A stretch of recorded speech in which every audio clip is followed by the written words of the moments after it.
The Cavemen and the Cornbelters here at Carshield Field. First pitch set for 5:30. It's 5:30 now as they throw it down. We'll give you the starting pitcher, Bobby Strant from Webster University.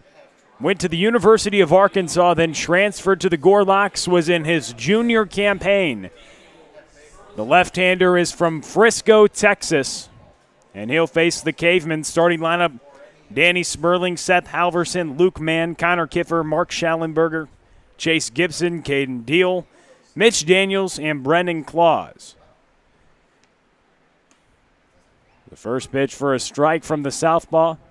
He hails again from Frisco, Texas.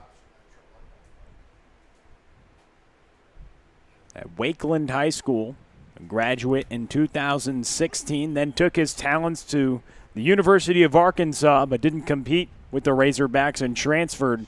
And he's been with the Gorlocks at Webster University for a couple seasons. It's a swing and a miss from Danny Sperling. The first out of the game, the leadoff hitter goes down swinging. Seth Halverson now to the plate. Good start from the left-hander.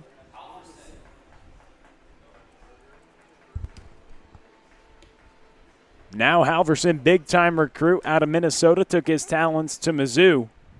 A two-way player. The ball's popped away. We've seen him impress on the mound a few times this summer. His fastball can reach up to 96 miles an hour. As the left-hander comes set for the 0-1 pitch. A swing and a miss. Halverson's 4 for 16 this summer, hitting .250, getting on base 40% of the time. Somebody who gets on base a lot is on deck. That ball is popped to the right side. First baseman Carter Mize chasing for it, but it goes to the stands. Would that happen to be a certain someone named Luke Mann, is it? We need to start talking about him the at-bat before typically because his numbers are just so off the charts. It takes a long time to tell you about them all.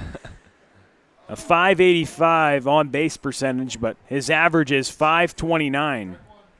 But Halverson belts this one toward center field. It has a chance, and it's gone. A home run for Seth Halverson. Big-time shot, the second hitter of the game. Tate Matheny gave chase in center field, but Halverson knocks the home run. It just barely got out of here as Matheny jumped up to try to get it. But Halverson knocks his second home run this summer, his fifth hit. 3 of them have gone for extra bases. Cavemen up 1-0, and now Luke Mann, who has 4 home runs this summer, 6 doubles, and 18 hits in 34 tries, hitting .529. Back-to-back Mizzou Tigers in this lineup as Strant, the left-hander, gets a strike. How about on an 0-2 count, no less, in the first inning, taking him dead center. We know Matheny has great range in center field, a premier defender. As he went back to the track to try to get that one, seeing him leap up. But the ball got out, and you mentioned on an 0-2 count to dead center field. And Mann pops this one up toward the right side. Desmond Woods is under it at the warning track and catches it for the second out. Just a little one-handed swing, just a flick out to right center, and that ball still got to the warning track. Connor Kiffer now into the box. He's 6 for 21, hitting .286 this summer. He's had a home run as well. How about 9 straight strikes to start the game for Strand, albeit one of them the home run. But still throwing strikes early, keeping the ball in the zone. There's another first pitch strike there. Kiffer from SIUE started all 15 games in the 2020 shortened season. Had a team high, 61 at-bats. He fouls that one away to the right side. You mentioned Strant filling up the zone early on.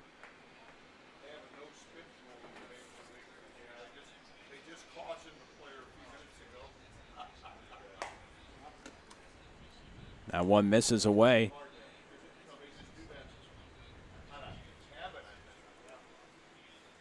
Strant made 3 appearances out of the bullpen as a sophomore for the Gorlocks, and he rings up Kiffer on the breaking ball, so 1 run comes across on the Seth Halverson solo shot. 1-0 Cavemen. We send it to the bottom of the first.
Spencer Nivens, Tate Matheny, Jimmy Obertop, Kyle Vance, Brett Pearson, DJ Schmidt, Carter Mize, Desmond Woods, and Zach Freeling, the lineup for the Cornbelters, who are 6-5-1.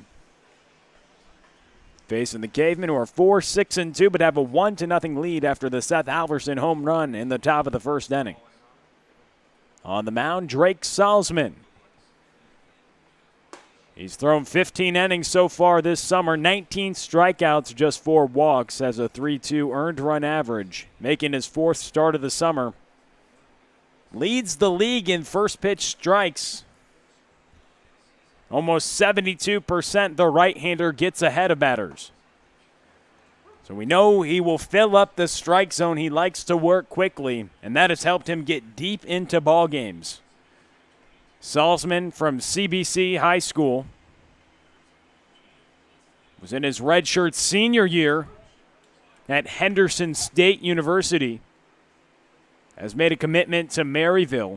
He finished the shortened 2020 season with a 2-3 record as a relief pitcher for the Henderson State University Reddies. Had 19 strikeouts and just 1 walk, so no surprise that he consistently gets ahead of hitters. Like you said, that helps him get deep in ball games. The last 2 times he's towed the rubber, he's gone 5 innings. When you throw strikes, when you limit pitch counts, that allows you to go deep in ball games. And he's done just that. That's amazing. The difference between 0-1 to 1-0, 1-2, 2-1, the batting average against the amount of pitches you have to throw, the difference is just astronomical. And the year prior to this one, Salzman was used more as a starter. That's what he's doing this summer, making his 4th start. And he began his collegiate career after CBC. He went to Jefferson College. We've seen a lot of players in this league spend some time there. He throws the breaking ball to the left-handed hitting second baseman Spencer Nivens, leading things off for Joey Hawkins, the manager for the Cornbelters.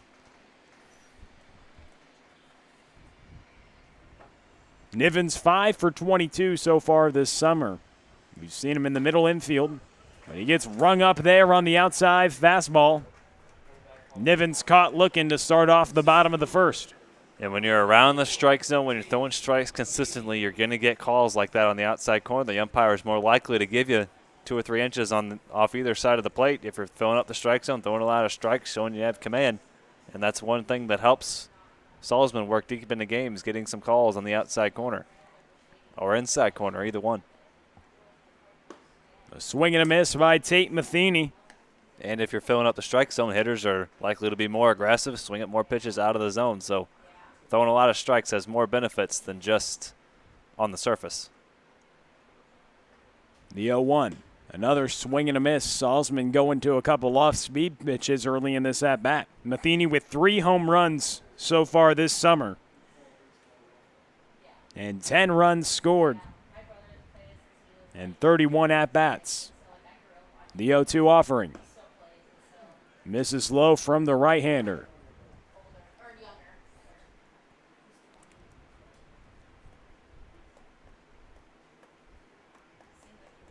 The 26-year-old Tate Matheny hitting second.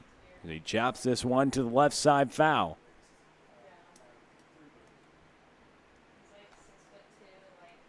Matheny was drafted in the 23rd round in 2012 from Westminster Christian Academy. But then in 2015 was selected by the Boston Red Sox in the 4th round from Missouri State. Pitch up and in. Matheny has to watch out. Buzz the tower a little bit. Sometimes you got to come inside. No intent, obviously, in a 2-strike count.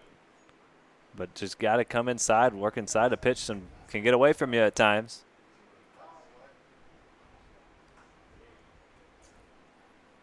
And Matheny, in 3 seasons at Missouri State, hit .336 as a freshman, .330 as a sophomore, .291 as a junior, and had 18 doubles that season when he ultimately went in the 4th round.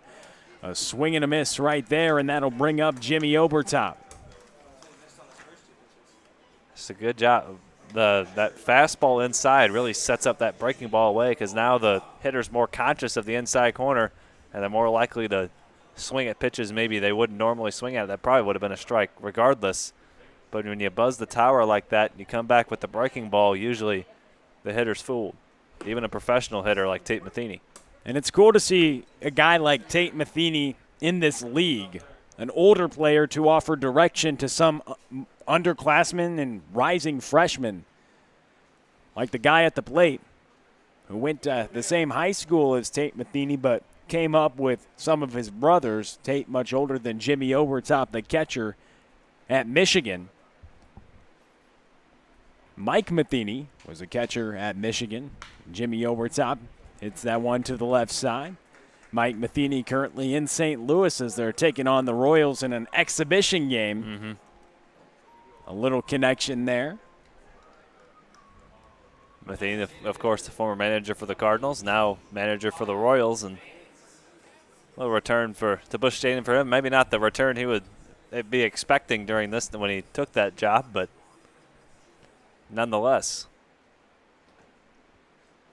But Obertop gets a 2-out single after Salzman strikes out the first 2 hitters he faces. Now comes in the designated hitter, Kyle Vance. First pitch foul back.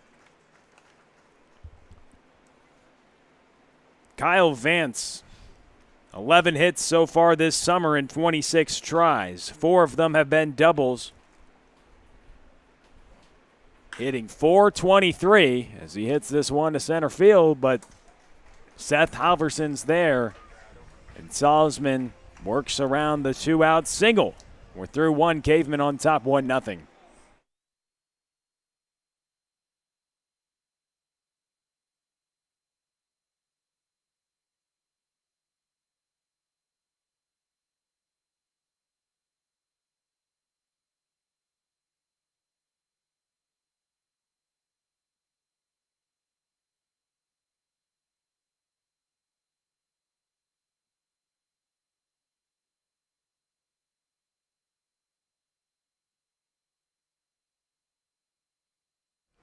Just a reminder, this inning is brought to you by Interco Recycling. Interco's been recycling non-ferrous industrial metals, batteries, computers, and electronics since 1996. The company operates a 400,000 square foot, 45-acre facility on the Illinois side of downtown St. Louis. So if your company has large amounts of scrap metals, batteries, or electronics to recycle, you can call Interco Recycling at 1-877-258-3601 or on the web at www.itcscrap.com. Interco Recycling, a mechatronics recycler since 1996.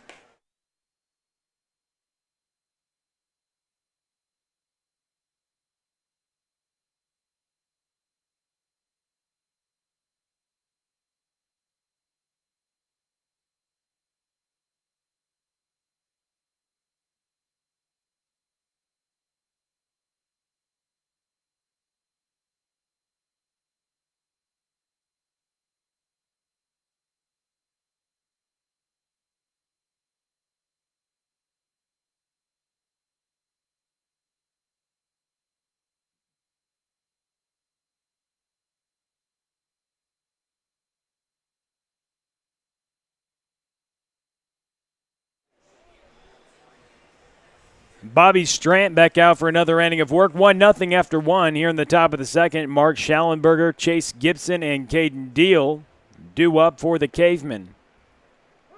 They notched one run on a home run to center field by Seth Halverson. As Strant gets the first pitch in for a strike against Schallenberger. A swing and a miss, 0-2 the count. Schallenberger 4 for 20 this season, hitting .200, has one home run.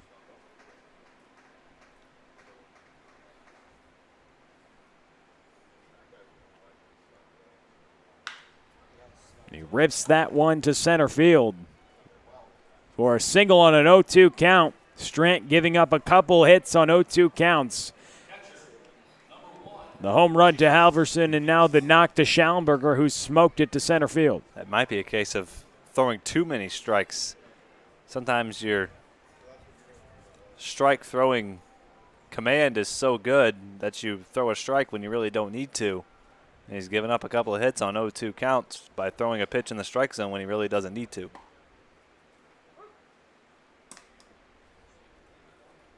First pitch over for a strike to Chase Gibson.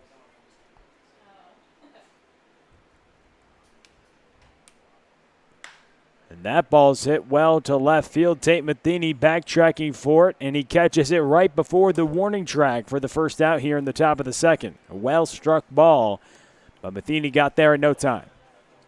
Gibson's been swinging the bat well as of late. The numbers really not there, but he's put some good swings on some balls. Had the home run the other day.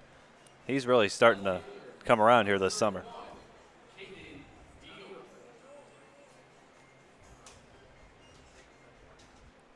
Caden Deal hitting .208, 5 for 24. 5 runs batted in, 3 runs scored from the left-hander. From Northwest Missouri State, first pitch taken for a ball.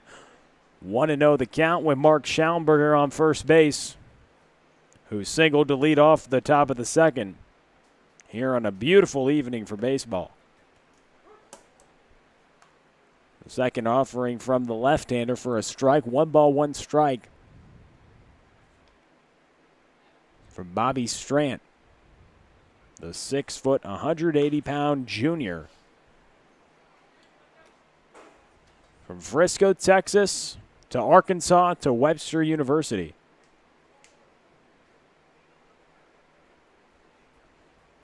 Was at Wakeland High School in Frisco, Texas, and another base knock as the Cavemen go station to station. A couple runners on first and second for Mitch Daniels.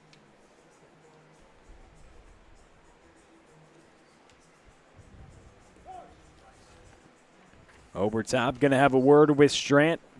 They try to settle things out. Strant made 3 appearances out of the bullpen, and that featured him tossing 2 1/3 in Webster's NCAA Whitewater Regional game against North Central. In those 3 outings, he tossed 3 1/3 and allowed 4 hits, 4 runs while striking out 2. While walking 2, striking out 1. That was in his sophomore campaign in 2019. With the Gordlocks, who, as we know, have a lot of players in this league. This could be a double play ball. Quick from Nivens, but Freeling now throwing it home, and Schaumburger is going to be caught in a rundown, but he gets back to the bag in time. So interesting play right there, but runners will be at the corners with 2 away as Deal was retired. Tried to roll it up, but Freeling made the look home as he tried to catch Schaumburger in between third and home. I think Schaumburger was running until somebody told him to stop, or either he scored, got thrown out, or somebody told him to stop. He was lucky not to get picked off right there. If Obertop throws that ball right away, he's likely toast at third base. Another first pitch strike from the left-hander to Brennan Claus.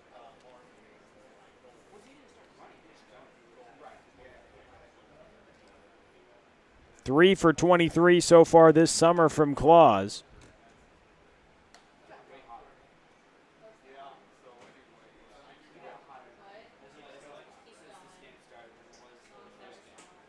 Three runs batted in, 2 runs scored, 1-1 pitch. It's drilled to the left side, but foul. A ball and 2 strikes.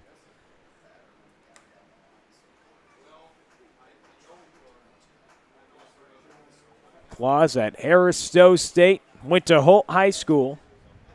Hails from Wentzville, Missouri. Runners at the corners, 2 away here in the top of the second to Offering. That's going to be a run. Claus with a 2-out RBI single, 3 singles in the inning for the Cavemen. And they're ahead 2-0.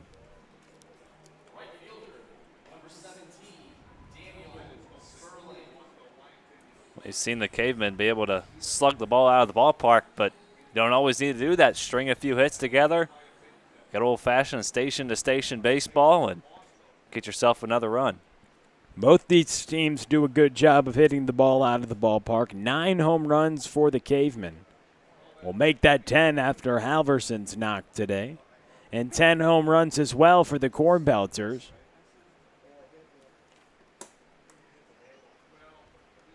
In about 12 games, it's right around the mark that every team has played. Getting shaken up on the play. Want to give Obertop some time after that foul ball. Runners on first and second. Brennan Claus with the 2-out RBI to extend the Cavemen lead 2-0 here in the top of the second inning. In Carshield Collegiate League action, 0-1 the count. The top of the order, Danny Sperling, the right fielder. A ball and a strike to him last time. He struck out swinging to lead off the ball game. The 1-1 pitch. Fouled away.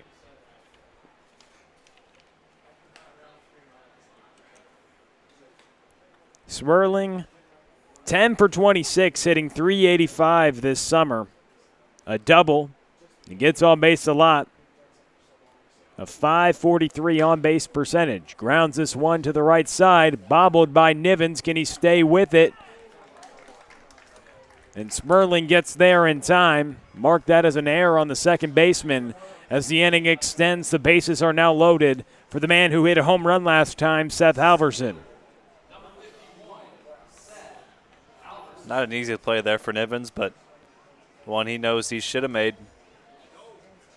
I'm sure Strant is going to want to get him another ground ball, give him another chance. As a fielder, when you make an error, you want that next ball to be, if you have the right mentality, you want that next ball to be hit to you again so you can make up for it and make up for and pick your pitcher up. But now Strant has to pick up his defense and make a good pitch here against a tough hitter. A tough hitter that is. He went dead center field last time at the plate. Seth Halverson. It was his second home run of the season.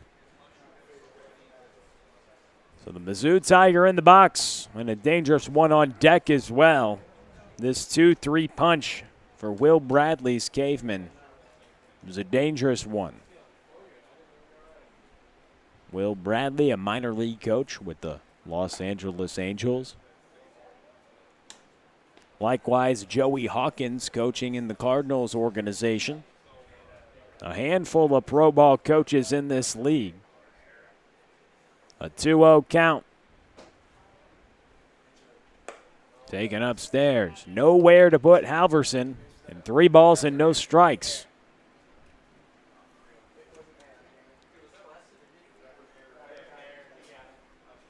Halverson hit a home run in his first ever collegiate game against Jacksonville State. He gets a walk right here. And another run will come across. Joey Hawkins is going to have a word with his left-hander. Just the first walk that has been surrendered today from Strand. But that comes after 3 singles and an error in the inning.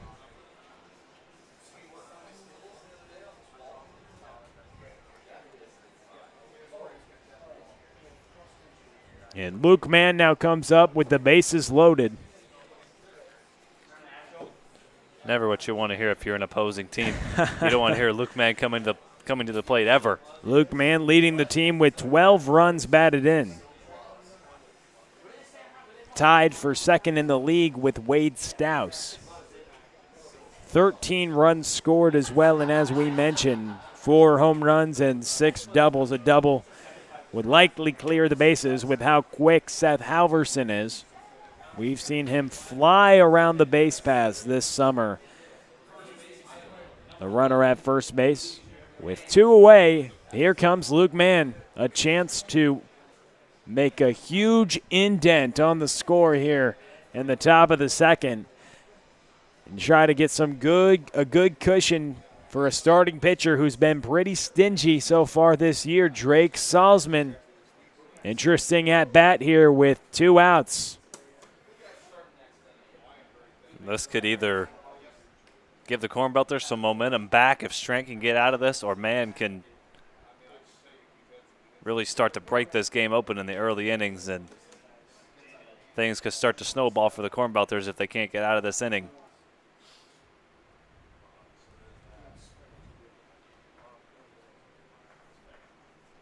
So Luke Mann, bases juiced. Pitch taken for a strike. A ball and 2 strikes. It'd make it that much sweeter if you can get Mann too and Strand the bases loaded. Feel like you really dodged a bullet.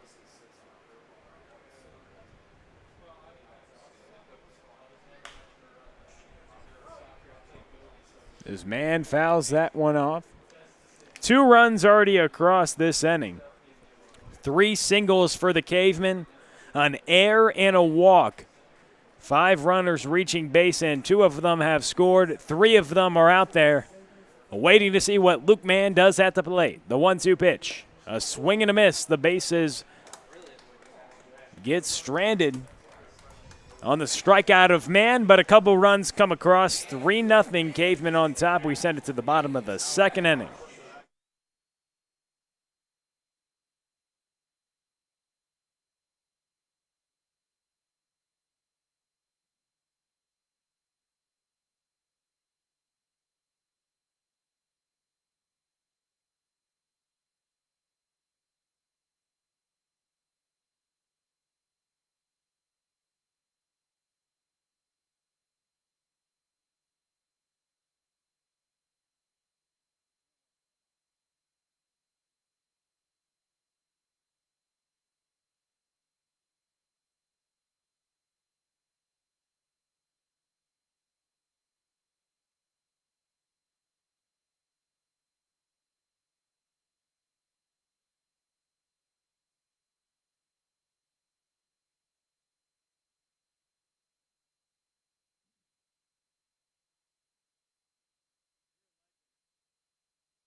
Brett Pearson, DJ Schmidt, and Carter Mize.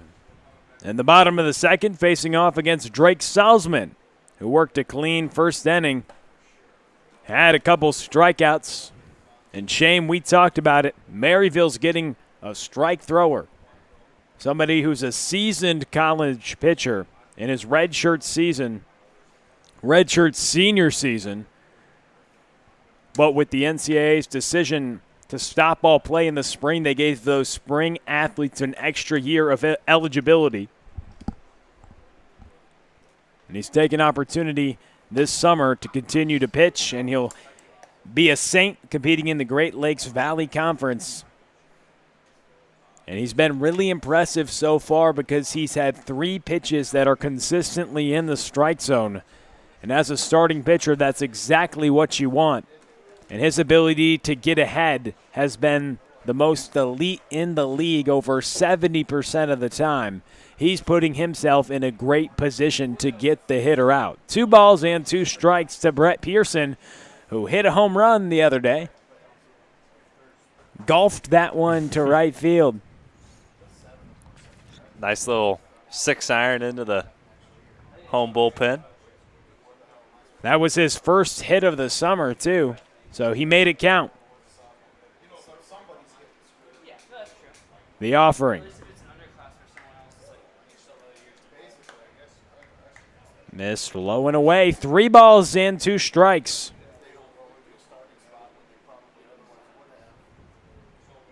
But getting ahead obviously helps your strikeout number, Shane. 19 strikeouts to just 4 walks. Make that 21 now. 21 strikeouts to 5 walks as he surrenders it to Pearson. But nonetheless, he had just 1 walk this spring. I mean, he's just not used to letting up the free pass. And when you consistently live in the strike zone with effective stuff, he's really hard to square up, has good sinking action on his fastball. It runs a little bit. And he's pitched a lot of innings in his career, from CBC to Jefferson College to Henderson. Here in the Car Shield Collegiate League, and off to Maryville he'll be. That pitch is missed up and away to DJ Schmidt, the Missouri Baptist outfielder. How about these arms Maryville's getting? Salzman, Sam Stewart, Jamie Young. A lot of arms in this league headed in Pat Evers' direction at Maryville, and they're racking themselves up a pretty nice pitching staff. They probably have all eyes on a lot of these players. A handful of them on the offensive side in this league as well. DJ Schmidt hits in a 1-1 count. DJ Schmidt has put together great at-bats so far this summer. It's hard to write a lineup without putting his name in it.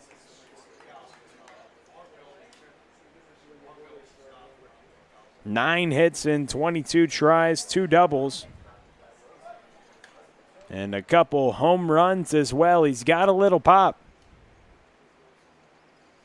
Hitting .409 and getting on base 50% of the time. 2 balls and a strike as Salzman tries to work around the leadoff walk here in the bottom of the second. Ball is popped away foul.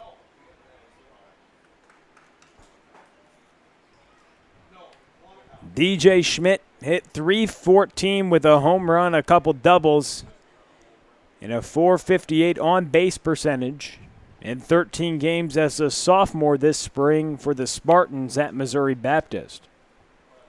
2 balls, 2 strikes to DJ Schmidt.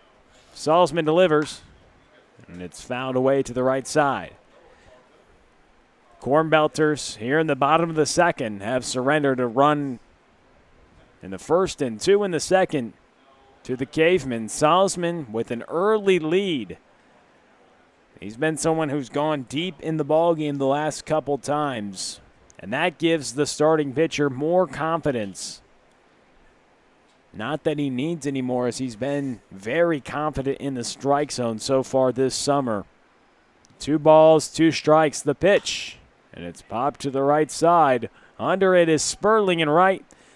And he'll retire DJ Schmidt for the first out here in the bottom of the second inning. Carter Mize now to the plate, another Missouri Baptist player.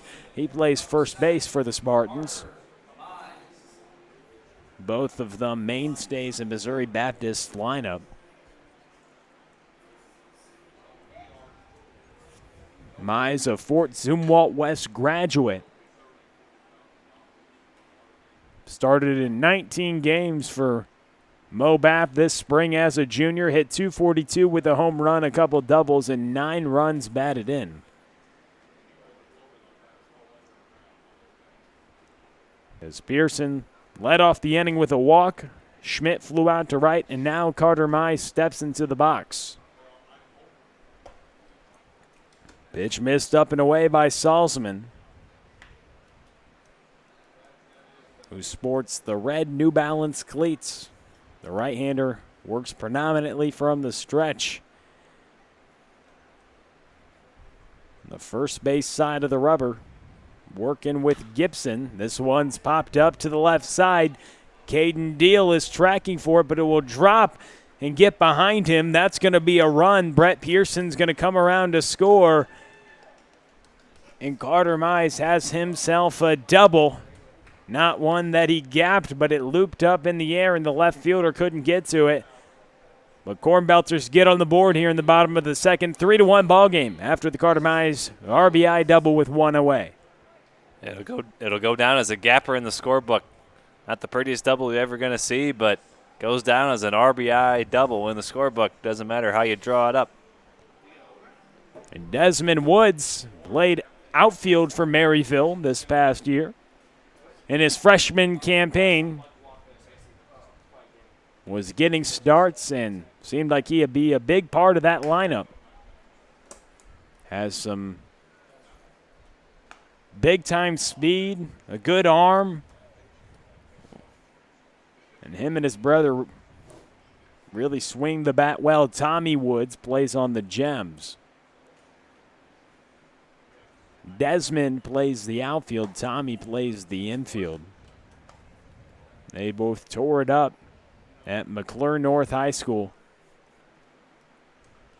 As Desmond Woods trying to trade places with Carter Mize as they trail by a couple runs. 3-1 ball game here in the bottom of the second. And he smokes this one to left field. It drops in front of Caden Deal, who dove for it. Hawkins is going to send Mize home, and he drives in another run. Desmond Woods with the RBI single to bring in Carter Mize. That brings up the 9th place hitter in the order, Zach Freeling. So a couple runs scratched across. Salzman on the bloop double, and then the single that dropped in front of the left fielder who dove for it, Caden Deal, by Desmond Woods to notch himself an RBI.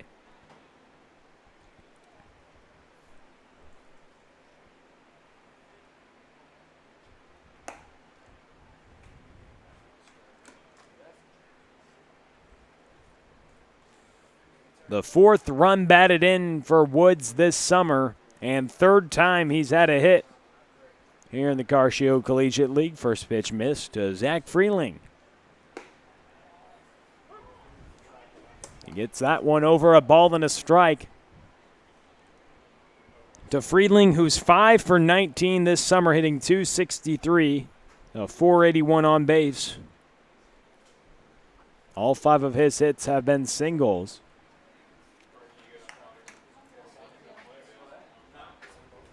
Freeling plays at St. Louis University. Had a couple starts as a freshman. Dealt with some injuries as a sophomore.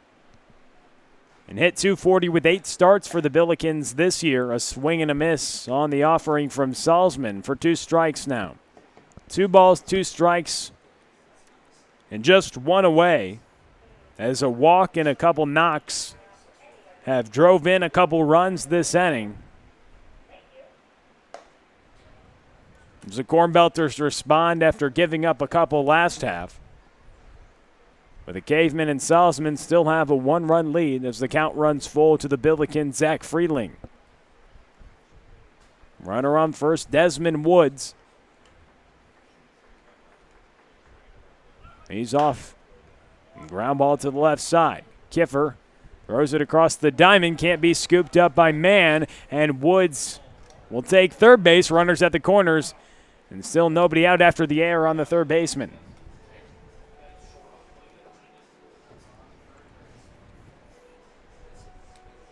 So a walk, a couple hits, and now an error. Extends the inning. Runners at the corners. Will Bradley wants to talk to Salzman. The first time this summer we've really seen Salzman get in trouble early on in his outing.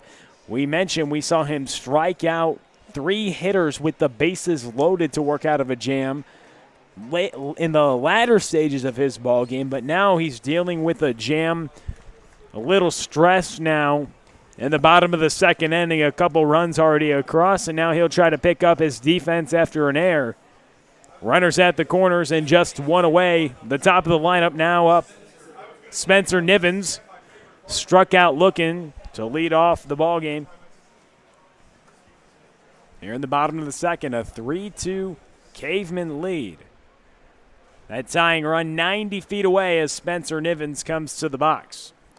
And Salzman had that leadoff walk that came across the score, but really, I mean, he's had the bloop double, he's had the error, some unfortunate events in this inning, but those innings are going to happen. It's how you respond to those moments that really determine how deep you're going to go into a ball game, your mental toughness as a pitcher. You have to work through the tough innings to have the good ones.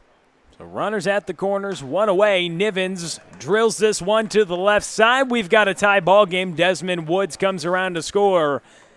And an RBI single for Nivens. 3 knocks off of the right-hander this inning. That brings up Tate Matheny.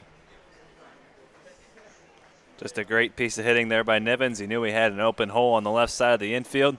Just put a good swing on it. Solid contact hitter from the left side, and that's an easy RBI for Mr. Nivens to tie the ball game. And Tate Matheny coming up with a couple runners on and just one away. We've now got a tie ball game. Salzman goes to the breaking ball on the first pitch. It misses low.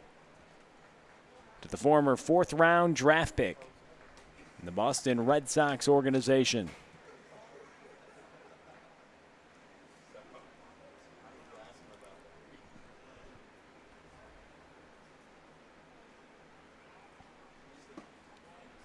That pitch gets in there for a strike. A ball and a strike to Tate Matheny. Salzman trying to work out of a jam.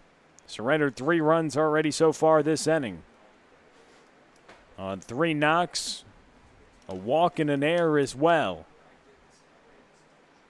The offense for both teams has been alive early on into this game. 3 games today in the Carcio Collegiate League. Action after this between the Eagles and the Hoots.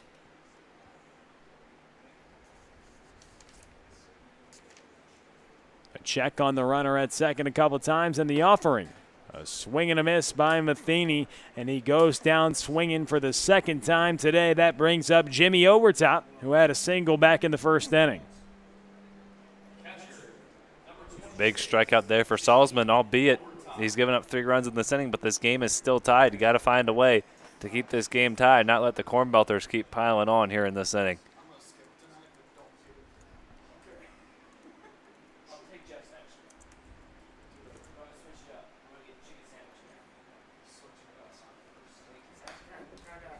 Ball fouled back to the screen by the catcher, Jimmy Overtop. Runners on first and second. 2 on and 2 away here in a tied ball game in the bottom of the second inning.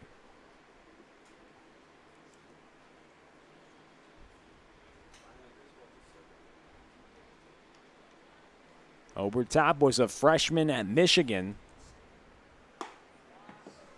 This past spring takes that pitch for a strike. Has a 6'1", 220-pound frame. Went to Westminster, as well as Tate Matheny, and came up with some of Tate's siblings at Westminster as he fouls that one back. And talking with Tate, he said it's cool to be able to give advice to some of these players, and he said it's kind of hard to for Jimmy Obertop because he just has so much talent. This is an 0-2 count against Salzman here in a tie ball game. The pitch is grounded and foul. Obertop staying alive against Salzman. Obertop saw action in 11 games this season, started 10 times. As Michigan played 15 games before the cancellation of the season. Obertop hit .265. Had 3 doubles, 3 runs scored, and 2 RBIs.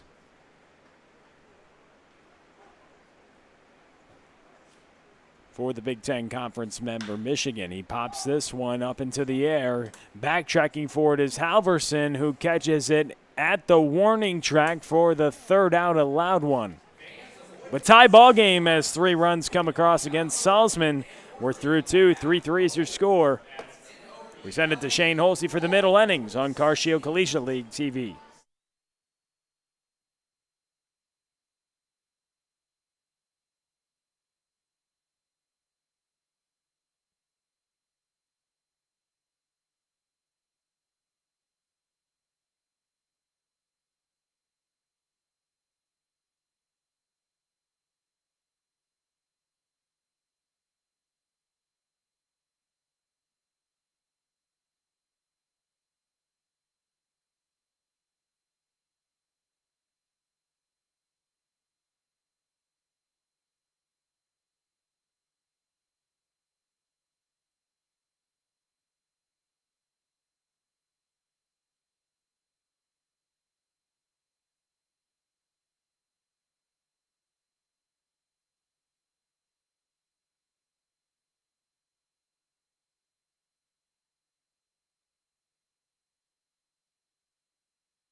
Connor Kiffer leads things off against Bobby Strant back out there for the 3rd inning. Connor Kiffer, Mark Schellenberger, Chase Gibson, right smack dab in the middle of the Cavemen order. They put up 2 runs in the top of the 2nd. The Cornbelters answer with 3 of their own to tie the ball game at 3. No shortage of offense in the first couple of innings, as these 2 teams are tied at 3 as we head to the 3rd. 8 hits between these 2 ball clubs, 6 runs in the first couple of innings. Shane Holsey, Will Connolly with you, Charlie Bornoff on the production. Thank you for joining us here on Car Shield Collegiate League TV. Wherever you're watching, however you're watching, we thank you for joining us. Beautiful evening for baseball. No rain in the forecast.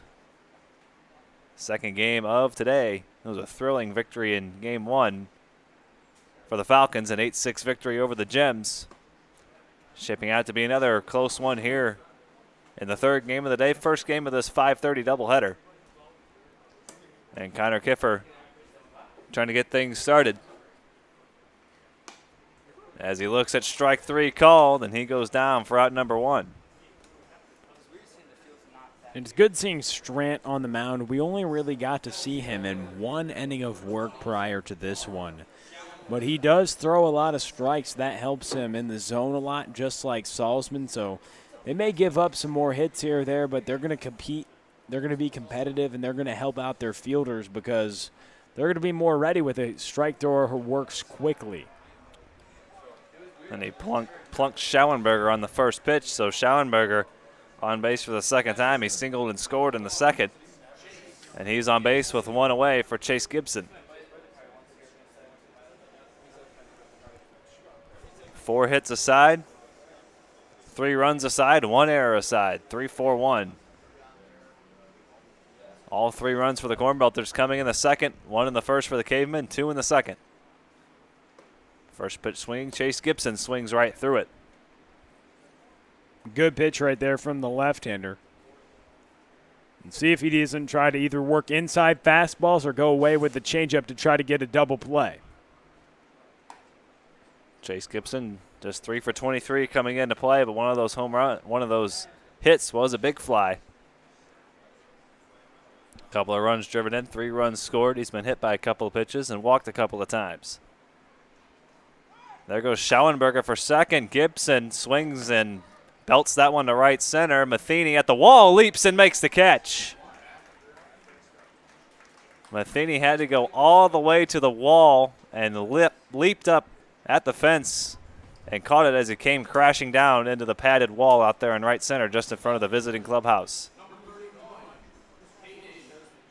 Schauenberger was off and running. Gibson struck it well into right center. Not much breeze to speak of right now, but with the warm weather, ball carrying out of the ballpark, Gibson gave it a ride, but Matheny, great range out there in center field, put that one away. 1-0 count to Caden Deal. And the Northwest Missouri State Bearcat looks at a ball 2-0. Deal singled and was retired on a fielder's choice in the second. And he pops that one up in the shallow left. Freeling out to get it for out number 3. Schauenberger stranded after the hit by pitch. We head to the bottom of the third. Cornbelters coming to bat. All knotted up at 3 here on Carshill Collegiate League TV.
Kyle Vance will lead things off for the Cornbelters. 4-5-6 in their order. There was 4-5-6 in the Cavemen order. One man got on base, Schauenberger on the hit by pitch, but other than that, nothing doing. So a scoreless top of the third for Bobby Strant. Drake Salzman trying to do the same. Here in the bottom half, Kyle Vance struck a ball well to center field his last time up. They're shading him well into the right center field gap. And that's really what he does as a right-handed hitter. They're going to put the shift on because he goes the other way so often, but it's worked out for him so far this summer, hitting .423. He's really sprayed the ball across the park, but definitely favors going the opposite field. He fouls that one at the plate. So if he can hit pretty much a routine base hit up the middle, might have a chance at a double. Seth Halverson playing well into the right center field gap. Huge gap in left center. And on this turf, if he gets one past the shortstop Claus, that ball could roll for a while. Vance runs pretty well. Yep. 3-1 count here. Salzman trying to rebound after the 3 spot put up in the second. Worked a scoreless first, 3 in the bottom of the second for the Cornbelters. Tied the ball game. And a scoreless top half of the third by Bobby Strant. And now a 3-2 count here to Vance to lead off the bottom half. And a leadoff walk. Back-to-back innings. Salzman has walked the leadoff man. The man at the plate right now worked that walk, Brett Pearson. And he came around to score. More times than not, you walk the leadoff man. He's going to come around to score, see if Salzman can work around it here. So Vance on first base. And Pearson rips that one down the first base line, but foul. Jumped on that pitch and yanked it foul. For Kyle Vance, that's walk number 6. He struck out just twice now in 33 plate appearances and walked 6 times.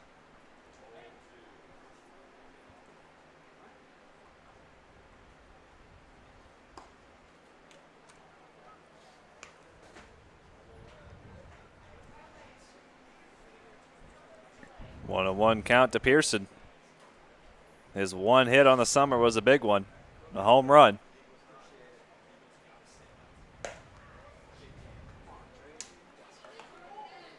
Salzman struggling to find the zone. Not something we've said too much this summer. On these hot days, sometimes your hand gets so sweaty the ball starts slipping as well. As obviously everybody's sweating out there. It's a pretty hot one out there today. That's fouled back by Pearson. Halverson playing pretty much in the same spot he was playing Kyle Vance, but now Pearson, a left-handed hitter. Outfielder's not moving much from hitter to hitter, albeit right-handed to left-handed. 2-2 count here to Pearson. After the leadoff walk, Vance a short lead at first.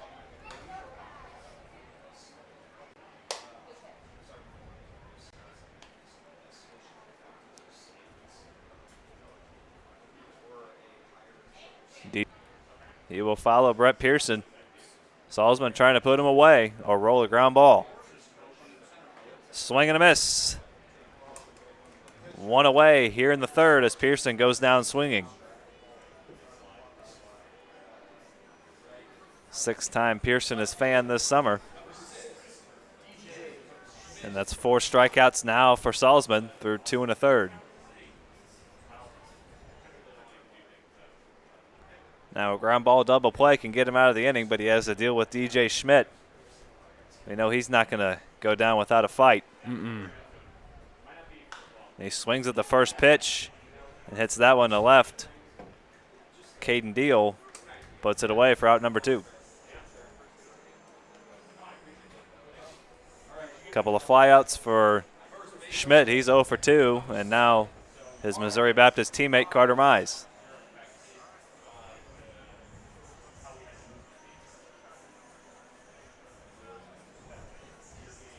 So 1 runner on, the leadoff walk by Vance. Salzman's got the next 2 men on a strikeout and a flyout. And now Carter Mize.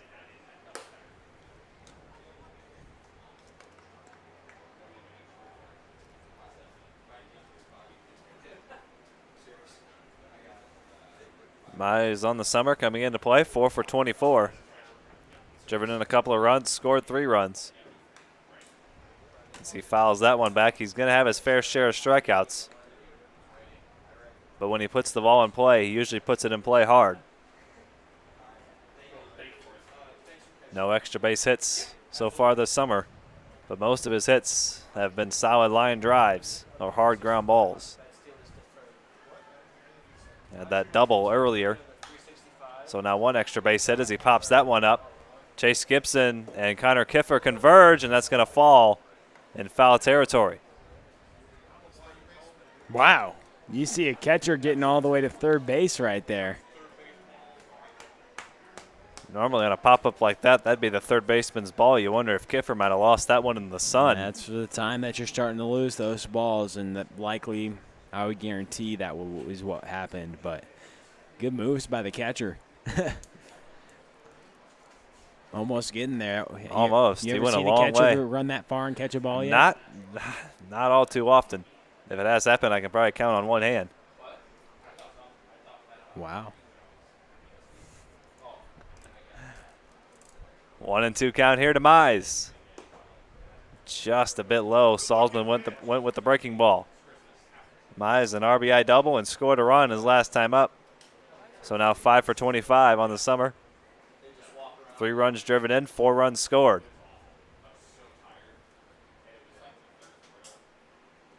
The 2-2. Rope to right, and that's going to fall. Vance is going to go first to third on the base hit for Mize. He's 2 for 2. Maybe a little 2-out magic here for the Cornbelters. Mize swinging the bat well today. And so is this guy, Desmond Woods, that RBI single back in the second.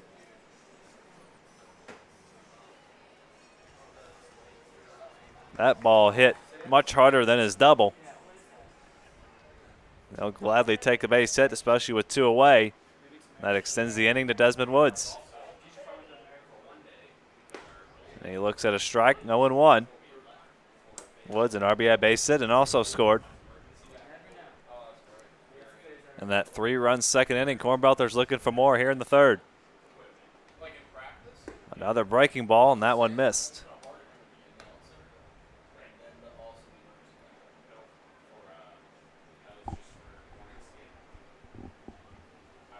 Salzman trying to work around the leadoff walk and the 2-out base hit by Mize. And he's 1 strike away from doing so as Woods swings and misses of that breaking ball. 3 straight breaking balls to start Desmond Woods for Salzman. And he'll throw it all the time. Not afraid to throw it in any count. See what he goes to here, 1-2. Another off-speed pitch. Connor Kiffer on a couple of hops. He'll go the easy way to second. Cornbelters strand a couple. And a scoreless third for Drake Salzman. We head to the 4th. Still knotted up at 3 here on Carshill Collegiate League TV.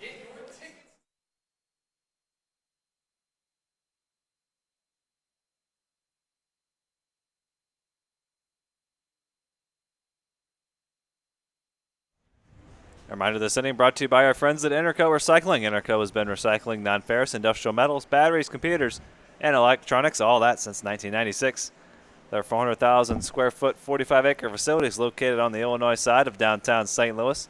So if your company has large amounts of scrap metals, batteries, computers, or electronics in need of recycling, you can give Interco a call at 1-877-258-3601, or you can visit them on the web at itcscrap.com, 1-877-258-3601, or itcscrap.com. Interco Recycling, a metal trunks recycler since when? 1996. You got it, Mr. Connerly.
On for the fourth inning for the Cornbelters, making his third appearance out of the bullpen. It's the left-hander Ian Losey. Last saw him last Friday against the Hoots. Worked a scoreless frame, couple of strikeouts. So he is on. He will face Mitch Daniels to lead things off. Losey, the Mizzou commit out of Marquette High School. And that's fouled at the plate by the Webster University Gorlock, Mitch Daniels. Who faced his counterpart today, Bobby Strant, who goes to Webster U, but now making the call to the bullpen, Joey Hawkins does. So 8-9-1. Daniels, Clausen, Sperling for the Cavemen here in the fourth. 6 runs the first 2 innings between these two ball clubs. Nothing doing in the third. And we head to the fourth, still tied at 3. Ian Losey, the new pitcher for the Cornbelters. And that's roped out to second. Easy play there for Spencer Nivens, and Adam Ball for out number 1.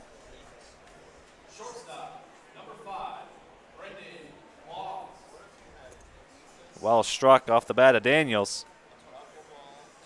But he is retired. He's 0 for 2. And now Brendan Claus, who delivered an RBI base hit for the Cavemen, back in the second. First pitch swing, fouls it right back into your living room.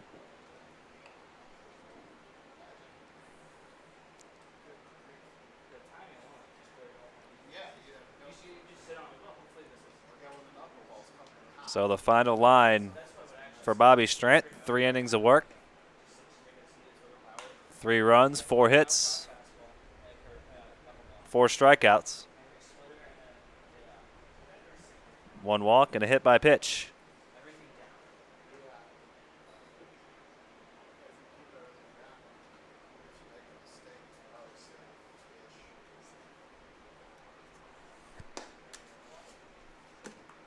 One and 2 count here to Brendan Claus. 1 for 1 in the afternoon or the evening for him so far. As the shadows start to creep out over Carshield Field. Going on 20 till 7 p.m. Sun's starting to set. And that's chopped slowly down the third base line and foul. Sun starting to become a factor for those fielders on the left side of the infield. Right around this time. That sun is right in their eyes.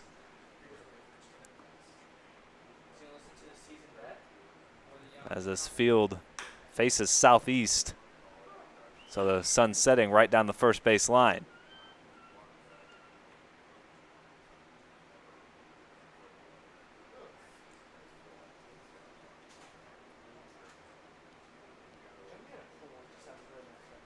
And a southpaw on the mound right now, Ian Losey.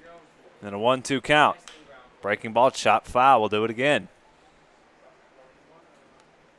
Really deceptive lefty. Tough to pick the ball up out of his hand. Comes sweeping through the zone. And a really whippy arm action. And there's a fastball just a bit outside. Boy, Losey's trying to bring that one back in a little bit. Losey's almost had strike 3 a couple of times. Pitch number 8 of the at-bat coming here to Claus. He's fouled off 3 two-strike pitches. And another. Claus working a nice at-bat here out of the 9-hole. Losey saying, come on, man. You're making this too tough. He pops it. He puts the hand to his glove. Frustrated because he wants to put him away.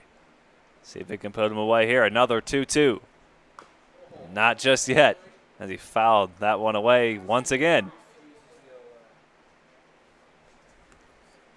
5 two-strike foul balls for Brendan Claus.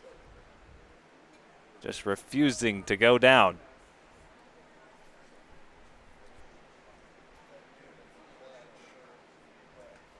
Tenth pitch of the at-bat coming here from Losey. Outside. Boy, this has to just be frustrating the heck out of Ian Losey right now. Just cannot find a way to put away Claus. The 3-2. Down low, he walked him. An 11-pitch at-bat ends in a free pass.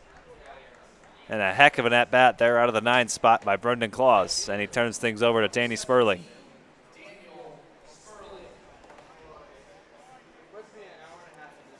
Two solid at-bats by Claus out of the 9-0, an RBI base hit, now a walk.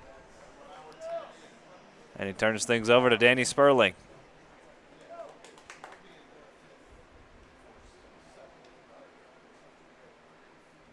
One away, runner on first. Losey looking for the ground ball.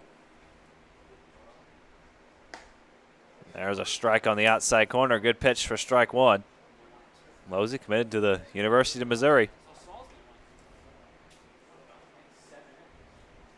Not a ball in Missouri. Fastball in the upper 80s, near 90 miles an hour. And a good sweeping breaking ball as he gets one past Sperling there for strike two.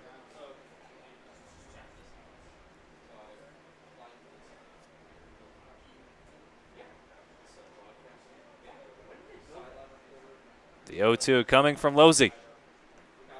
And the dirt blocked nicely there by Obertop. What an at-bat. Sometimes those at-bats can really change the trajectory of a game. Okay, the 10 pitches, sometimes that's the amount of pitches. 10, 11 pitches, that's the amount that a coach could say, okay, that's your cap. When you get to 60 compared to 70 pitches, however many he plans to Losey tonight out of the bullpen, who knows after Strant went 3, but those can be momentum builders, especially in a tie ball game. When you can grind out an at-bat from the bottom of the order, you have to love to see it from the Cavemen. A couple of very nice at-bats for Claus. He's on first base. And that's fouled at the plate. Obertop can't hang on to it. Sperling working a nice at-bat here as well out of the leadoff spot. Reached on air his last time up, struck out to lead off the ball game. 0 for 2. Another 2-2. Foul down the third base line. That'll stay in play. And a nice catch down the third base line by Brett Pearson for out number 2. So Losey gets Sperling. He's had to throw 17 pitches to the last 2 hitters. Going on 20 pitches here this inning. This will be just the 4th batter he's faced. And a dangerous one in Seth Halverson. Reached base a couple of times, a couple of runs driven in, including the home run. They got things started.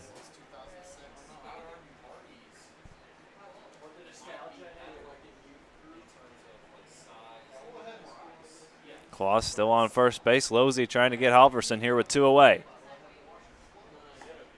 And that breaking ball started a bit too high and can't quite clip the top of the strike zone for ball 1.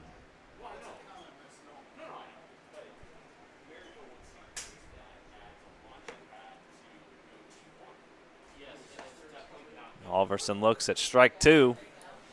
And the former Gatorade Minnesota Player of the Year in a 1-2 count.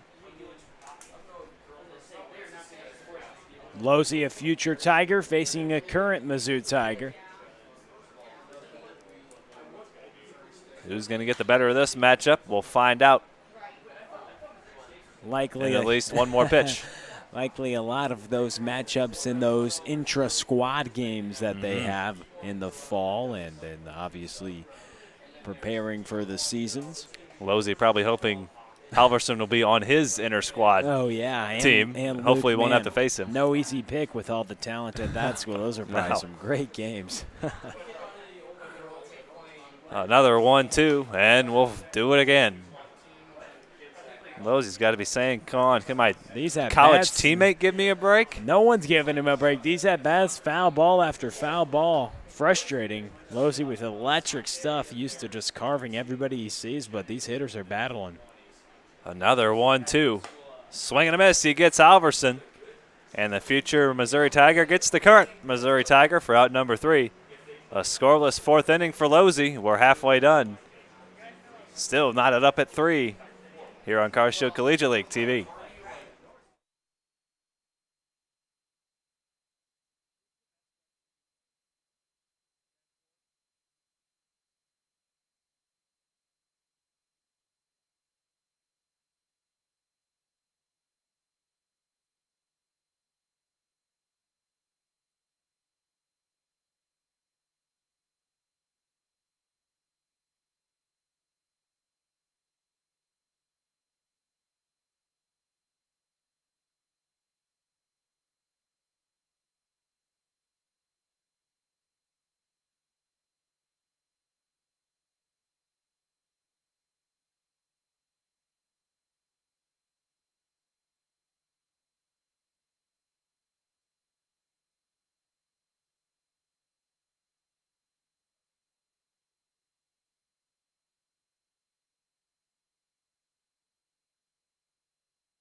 I could.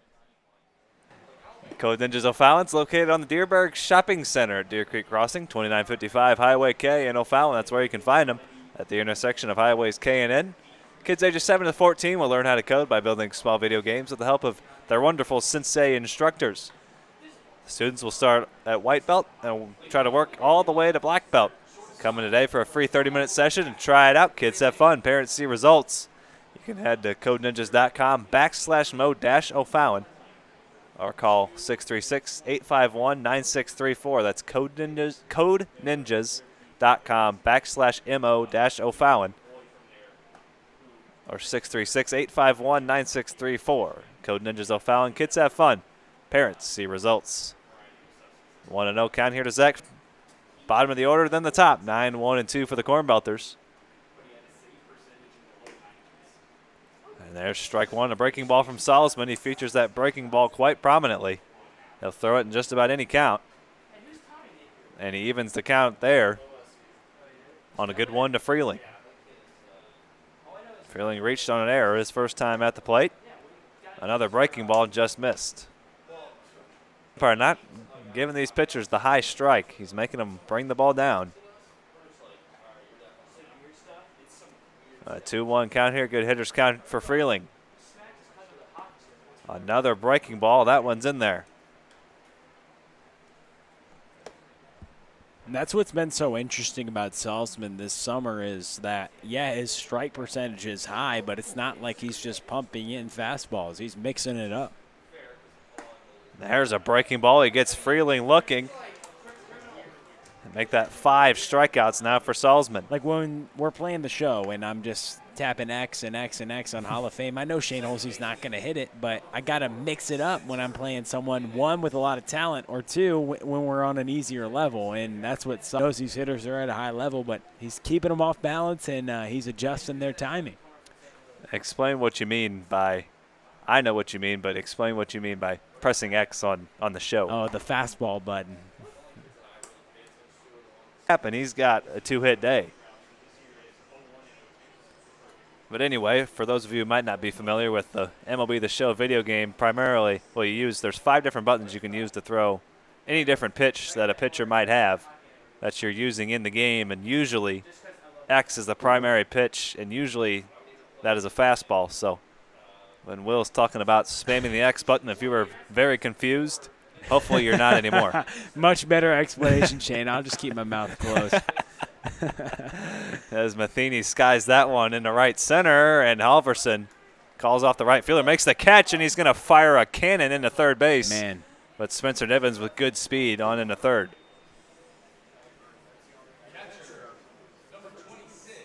He has a great arm. We saw him hit above 95 miles an hour on the mound, so we know he has a cannon. The first day we saw a new guy in the jersey. Who's that out there? You go and get the lineup. I'm so intrigued who's in center field. I see this guy just throwing BBs, not missing the mark by an inch to third base to home when you do in and out before the game and they hit ground balls to you. And, man, you go to see this guy, Mizzou Tiger, with a big-time arm. He showed it off there. The speedy Nivens did all he could to reach third base with 2 away. As that ball was hit more towards right center. If that ball is hit towards left center, Nivens likely not tagging with 2 away. Or, 1 away when he hits it, 2 after he catches it, so you don't want to make the third out at third base. 1-1 count to Obertop as he fouls that one away. Jimmy Obertop, 1 for 2 in the evening, a base hit and a fly out. Starting to swing the bat a little better as of late, putting some more solid contact on the baseball. He's in a 1-1 count against Salzman, and he chops that one out to short. Brendan Claus on the first, a strike over to man. Nivens stranded at third after the 1-out double. And we're through 4 a little bit as the weather starts to cool down here in O'Fallon. And we head to the 5th. Still knotted up at 3.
Just a reminder, this inning brought to you by our friends at Interco Recycling. Interco has been recycling non-ferrous industrial metals, batteries, computers, and electronics. All that since 1996. 400,000 square foot, 45-acre facility. That's what they operate out of. It's just on the Illinois side of downtown St. Louis. So if your company has large amounts of scrap metals, batteries, computers, or electronics in need of recycling, Interco can take care of that for you. Just call 1-877-258-3601. Or you can visit them on the web at itcscrap.com. Interco Recycling, a Metaltronics recycler since 1996. Luke Mann will lead things off against his future Missouri Tiger teammate Ian Losey. Back out there for his second inning. He worked a scoreless top of the fourth. To the top of the fifth we go. Shane Holsey, Will Connolly with you here on Carshill Collegiate League TV. Charlie Bornoff on the production, doing a fine job as always. We appreciate his help all throughout this summer. We appreciate you for joining in here on Carshill Collegiate League TV. We're going to swing and a miss from Luke Mann. We couldn't do it without you. We really mean that. Without the support of you fans, we wouldn't be here. We truly, truly do mean that. As Luke Mann is in an 0-1 count here against Ian Losey.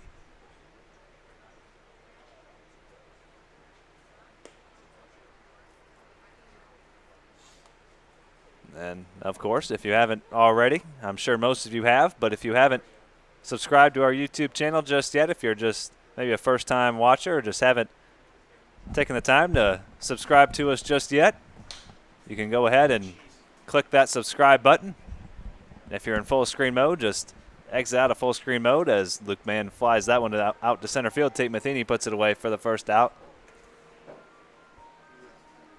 Go ahead and hit that subscribe button, hit that notification bell as well. Every time we're live, it'll tell you. It's that simple. 2 clicks, and you'll get notified anytime. And we need it because of the fact that about 80% of the people who watch aren't subscribed yet. So we know that you guys can go and click that button. We've looked at the analytics now. We're calling you out. And that's chopped to third. Brett Pearson, a nice play. Retires Connor Kiffer. Will Kindly calling you out a little bit there.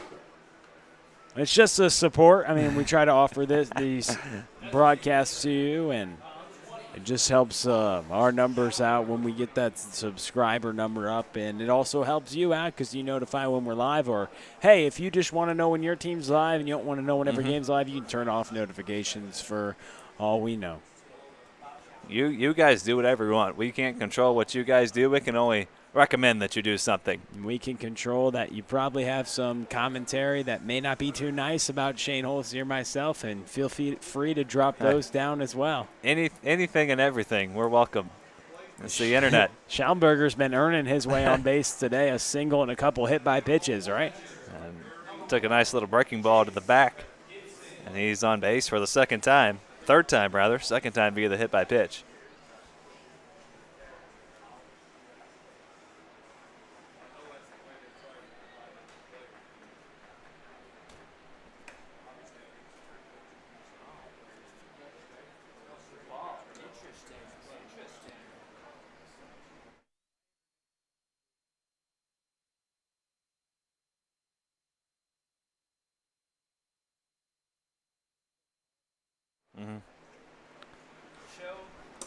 Chase Gibson and a 1-1 count here against Ian Losey. We're having some difficulties on our laptops here with the internet connection here, but so far we're still live. As if you're hearing us right now, we're still live. We had to turn off the microphones there for a second, make sure everything was okay. It appears we are. So if you're still hearing us, we're still on the air, and that's a good sign. 1-2 count here to Chase Gibson. Or maybe a bad sign, who knows? As that's popped up down the first base line, and Carter Mize can't quite get to it, a foul ball. Well, why would it be a bad sign? I don't know. Everybody has haters. Oh, Shane. They'd have us muted by now. It's already the fifth. Maybe for the better sometimes. But Schaumburger, a couple hit by pitches. You like to see him getting on base 3 times today. We know Bob does a lot of watching. And that's inside. Of course, Mark's brother Bobby, a pitcher at the University of Missouri St. Louis, Division II level. Schauenberger playing for the Aces of Evansville.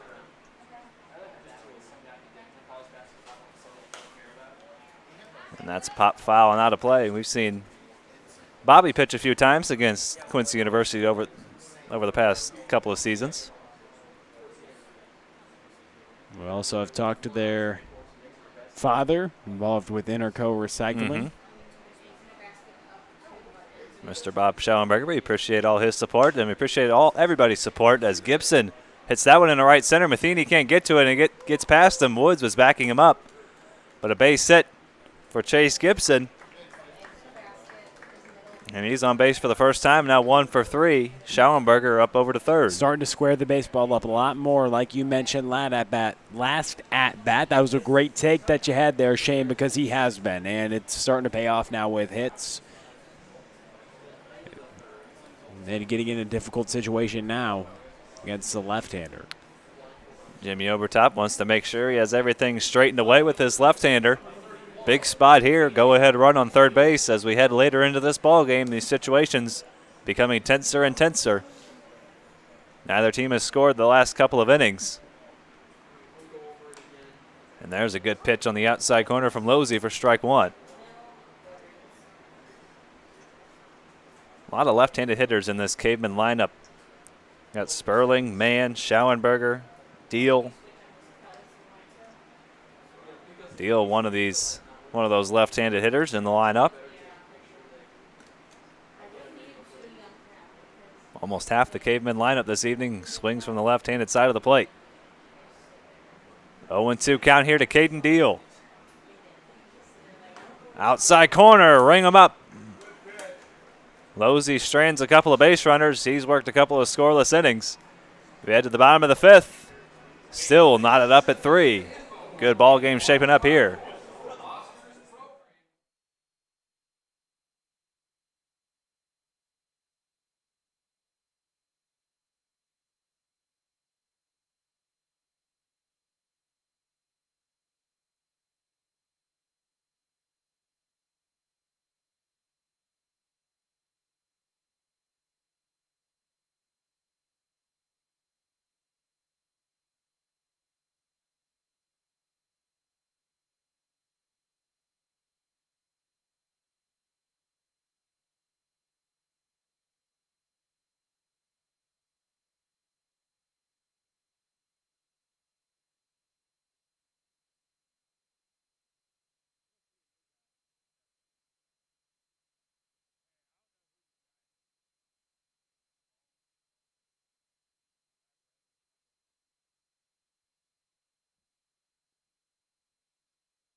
New arm for the Cavemen. That's the former hitting standout at Murray State, Brandon Gutzler. He'll work to Kyle Vance. 4, 5, 6 in the Cornbelters order. Gutzler, a recent graduate of Murray State, playing for the Racers in the Ohio Valley Conference. Oh, yeah. Mainstay in their lineup. Big time bat, playing yeah. the outfield. Now doing some pitching. And he blows that fastball by Kyle Vance. Good start here for Gutzler. And he's a big-time bat, Shane. We talk about his bat. We don't know much about what he can do, but he's trying to pitch. He's a graduate now, so try to get on the mound and pitch a new addition today to the roster. But Gutzler, a big-time bat, Shane. Hit way over 300, 350. 350 as a graduate student back in 2018. 10 homers. And drove in 51 runs in 46 games. Now doing some pitching and looking sharp. And we know he can hit with some power, and it looks like his arm's got some good power as well.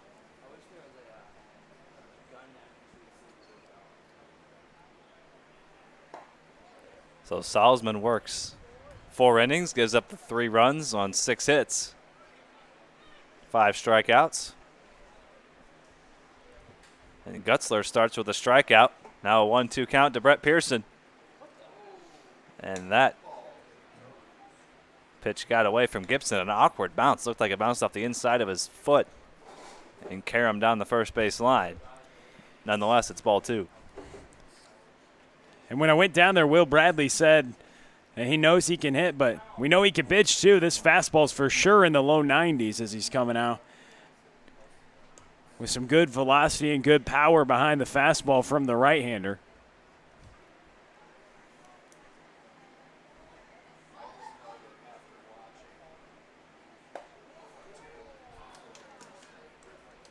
As Pearson looks at ball 4. So a strikeout and a walk to get things started for Gutzler. .356 career hitter at Murray State, 31 career home runs, 146 career RBIs.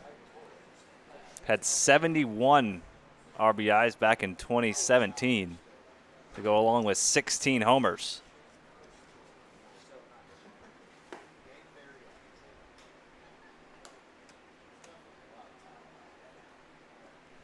Big time guys, had some pro looks.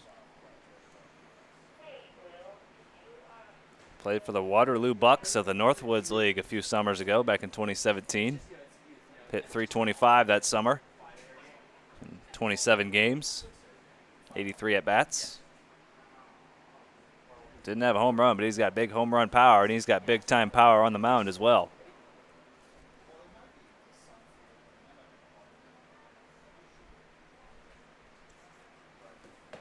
Tough out here in DJ Schmidt and a 2-0 count. Schmidt 0 for 2 on the evening, couple of flyouts, 1 to right field, 1 to left. Gutzler career OPS over 1,000 at Murray State. 3 seasons. And that's popped up in the shallow left.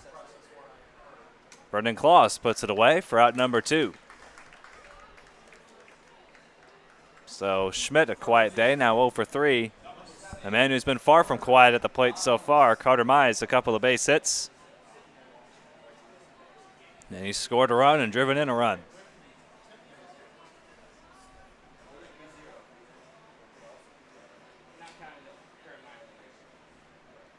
So Gutzler looking to work a scoreless 5th and keep this ball game tied. The former Murray State outfielder now doing some pitching as Mize swings at the first pitch and skies that one a mile high in the center. And Halverson puts it away. So a scoreless 5th for Gutzler. Nice job out of the pen for him in relief of Salzman. We turn things over to Will Carnley. He'll handle the last couple of innings for you. No scoring while I was on the mic. Somebody's got to score while Will is on the mic, or else we're going to end in a tie. We head to the 6th, 3-3 here on Carshill Collegiate League TV.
This inning's brought to you by Interco Recycling. Interco's been recycling non-ferrous industrial metals, batteries, computers, and electronics since 1996. The company operates a 400,000 square foot, 45-acre facility on the Illinois side of downtown St. Louis.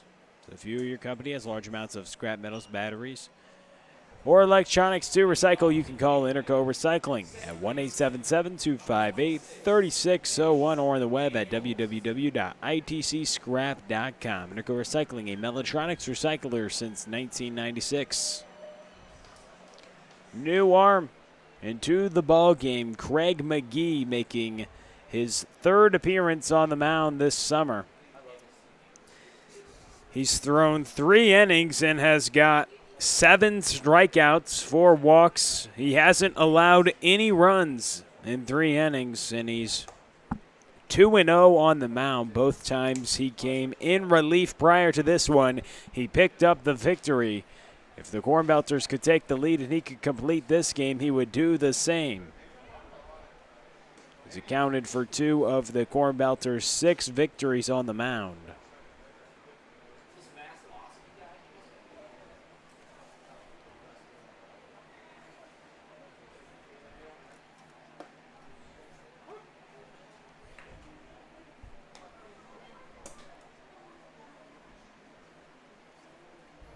Three balls and a strike to Mitch Daniels, who got on the fielder's choice in the second and came around to score.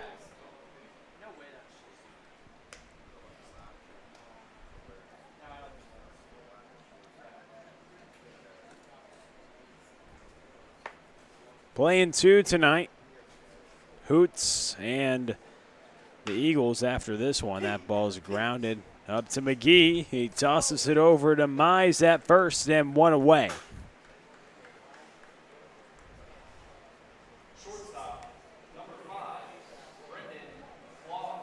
Brennan Claus now coming to the plate here in the top of the 6th.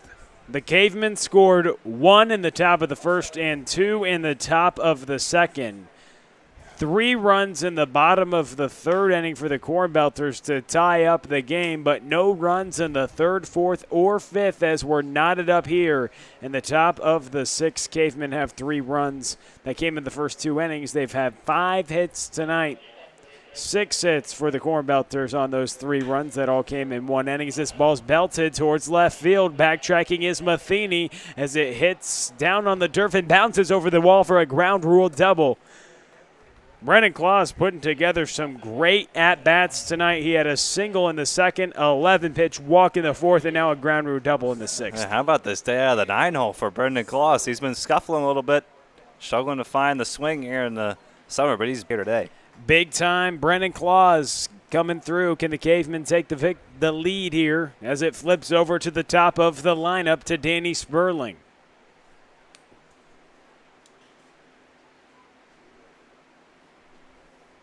McGee trying to work around the double with 1 away.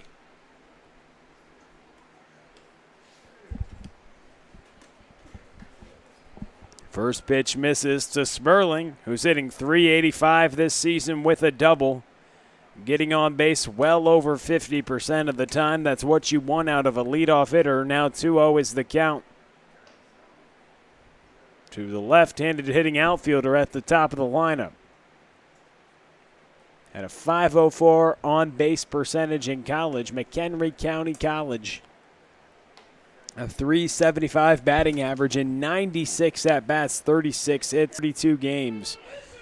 In his sophomore season, in 7 games, hit .350. A big-time bat at the top of the order. Can play multiple positions. He's versatile, gets the extra base hits because he has big speed. A very bright future for Sperling.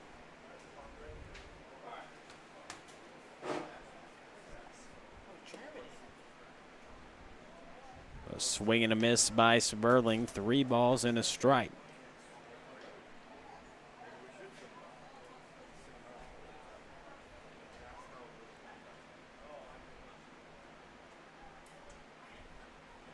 The full count offering, grounded away to the right side and foul. We'll do it again. Runner on second base is Brennan Claus, who had a ground rule double with 1 away. In the top of the 6th, all tied up, another nail biter on our hands. There's a little action down in the Cornbelter bullpen. The offering. Grounded to the right side. Nivens comes up on it, throws it over to Mize at first, but Brennan Claus will advance to third with 2 away now.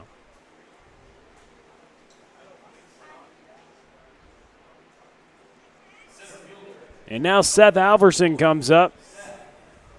Hit a home run to dead center. In the top of the 1st inning, the second at-bat of the ballgame, the Cavemen had a 1-0 lead. They made it 3-0 with 2 more runs in the top of the 2nd, but the Cornbelters tied the ballgame with 3 runs of their own in the bottom frame of the 2nd inning. We've been knotted ever since, but 90 feet away, can Seth Halverson come through clutch with 2 outs in the top of the 6th, the second to final frame in this 7-inning affair? A swing and a miss by Halverson.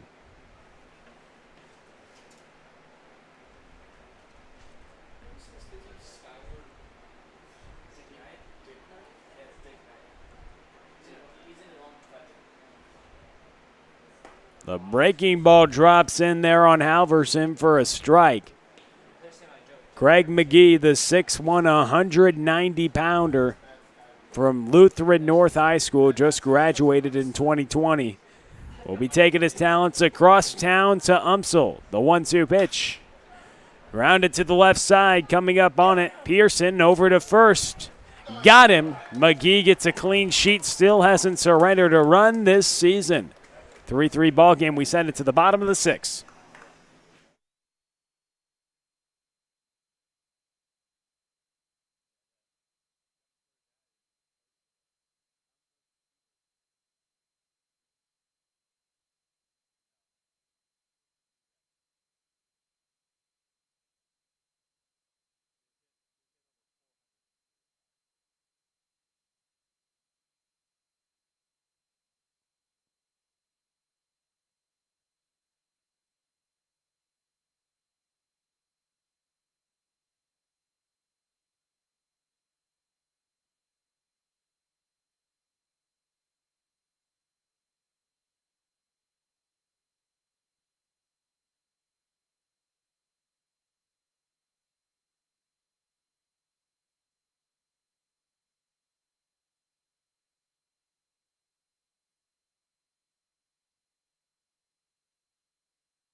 Brandon Gutzler back out on the mound for another inning of work. The hard-throwing right-hander, former standout athlete in the box for Murray State. Gets the first one in for a strike against Desmond Woods. 8-9-1 due up for the Cornbelters here in the tie ball game in the bottom of the 6th, second inning of work for Gutzler. The 0-1. Missed up and will go to the backstop. Hits off the glove of the catcher, Chase Gibson. Desmond Woods had the RBI single in the 2nd to drive in a run. The Cornbelters notched 3 in the 2nd to tie the ballgame. A strike from Gutzler. Man, we're looking up some of his offensive numbers. Very impressive, Shane. Over a 400 career hitter between junior college and Murray State. 31 career home runs in 3 seasons at Murray State, 16 in 1 season. 26 over a 2-year span. Big time power bat in the box and showing a little prowess with the arm on the mound. He was an outfielder with a big arm, and he is impressed here on the mound so far. Gets the strikeout of Desmond Woods. The Billiken, Zach Freeling swinging on the first pitch, but it drops in the dugout of the Cavemen. He was chasing that one like an outfielder. He's used to chasing down those fly balls, those pop-ups. Doesn't matter if he's on the mound, he's going to chase after it. We saw Andrew Fay earlier today almost come and get one that was by the on-deck circle. Love to see the pitchers get after it in that capacity, Shane. You always love when pitchers prove they're athletes. They prove that statement right. Pitchers are indeed athletes. The check swing. Freeling did go around. Got a little fooled on that one. As the 9th place hitter and shortstop reached on an error in the 2nd, struck out looking in the 4th. The 0-2 count. Ring him up. Back-to-back strikeouts for Gutzler in the bottom of the 6th. Spencer Nivens now coming to the plate, the top of the lineup for the Cornbelters. Spencer Nivens, the Rockbridge High School graduate and the speedy Missouri State University signee. 2 for 3 with a double and a single. Comes up to the plate in the bottom of the 6th with 2 away in a tie ball game. How impressive has Gutzler looked out here on the mound. Proving he can do it both in the field, at the plate, and on the mound. Big time fastball.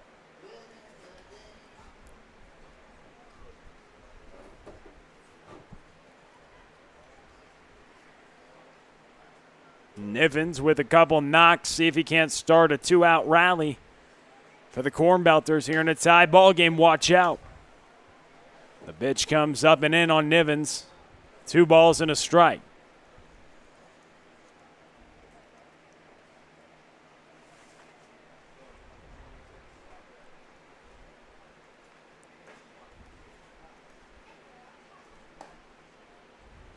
Pitch in there. Just a little outside and high, it seemed, up and away out of the zone. 3 balls and a strike. Gutzler working to Nivens. He struck out the first 2 hitters he's faced in the bottom of the 6th, the 3-1 pitch. Called for a strike, now a full count. Nivens didn't agree with that one, but the count runs full. Gutzler in his 2nd inning of work.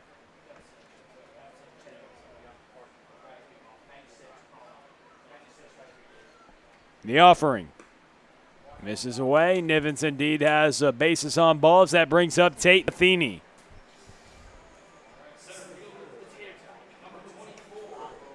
Matheny with a couple strikeouts and a flyout today. See if he can't bounce back here. An arm that's pretty powerful. That's what he's probably used to facing in the minor leagues.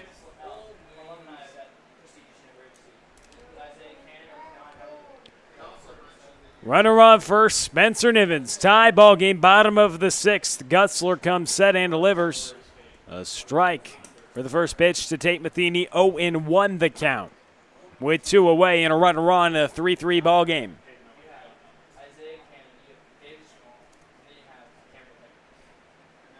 Check over on the runner at first base. Spencer Nivens gets back safely.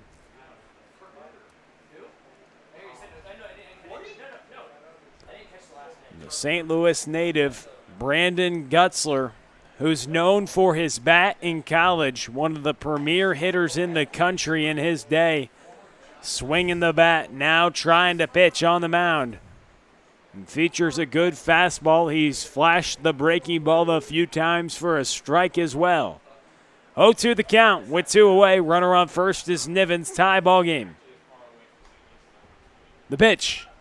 Inside, Nivens is off, and he'll easily swipe second base. That stolen base brought to you by the O'Fallon Family YMCA, the Y, for healthy living, youth development, and social responsibility. Gutzler spent a couple seasons at Merrimack and then took his talents to Murray State. This ball's chopped to the left side. Coming up on it is Kiffer, but Matheny gets there in time, and Nivens will take third base after the short hop isn't handled by Mann. Runners at the corners, 2 away. Jimmy Overtop now comes to the plate, 90 feet away, the go-ahead run with 2 outs.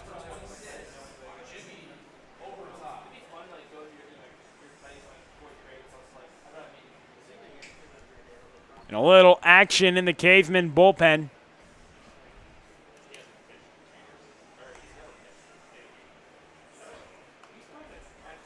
Gutzler, a guy not known for his pitching, coming out here now in a more stressful situation. Never really a guy known for pitching. Known for that big bat, Shane, but Will Bradley having a little talk with him. We weren't sure what he could do on the mound coming into today. But impressed with the clean 5th. But a walk and a single as runners at the corners here in the bottom of the 6th, trying to work out of it and not give up the lead. Jimmy Obertop has other thoughts with the runners at the corners and 2 away. Obertop 1 for 3 with a single back in the 1st inning.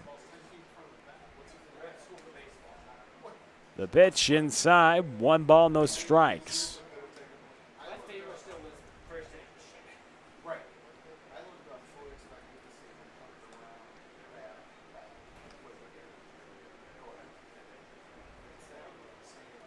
Matheny at first, Nivens at third. Good speed on the base pass.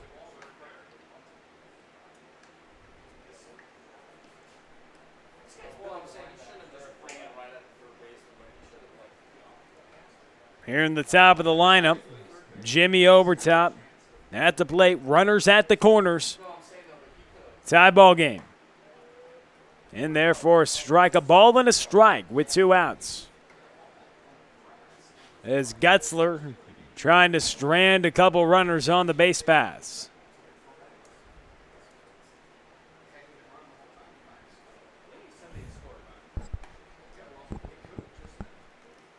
Pitch low, Matheny off to second base. Now runners on second and third. A single likely to score a couple runs. So 2 balls and a strike, 2 outs, runners on second and third. Bottom of the 6th inning, second to last inning here in a tied ball game. Third place hitter up, and the power arm of Gutzler delivers. Taken for a strike. And now 2 balls, 2 strikes, and 2 outs, 2 runners on for Jimmy Overtop, both in scoring position on second and third base. Gutzler now in the windup. Steps back and kicks. Ball's hit towards center field. Backtracking for it is Halverson, and he'll catch it just before the warning track. Gutzler strands a couple runners and throws a couple clean innings of relief. We send it to the 7th, 3-3 ball game.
Strant went 3.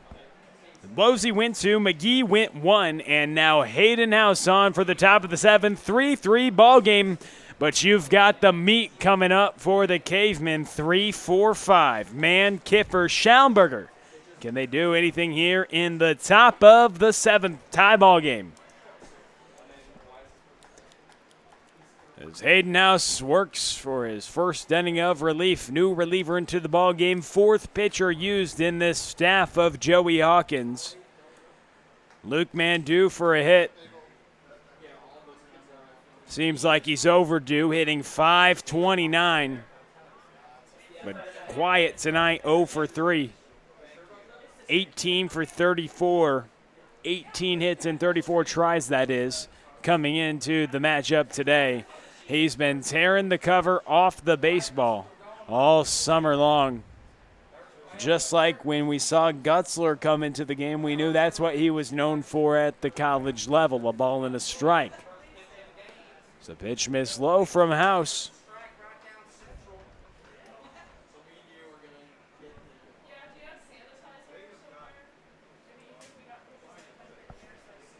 Two balls and a strike to Luke Mann. The pitch. Taken for a strike. 2 balls and 2 strikes. Hayden House making a team high and I believe league high 8th appearance of the summer. House has thrown 8 1/3 in 7 appearances so far. So he's not eating up a ton of innings when he's entering the ball game. But he's more used like some of those specialist relievers may be used this season with the 3-batter minimum unless the reliever finishes the inning. Then you can go to a new pitcher in the Major League Baseball this year in the 60-game sprint that starts tomorrow. And that's kind of how House has been deployed in shorter situations. Get a couple outs.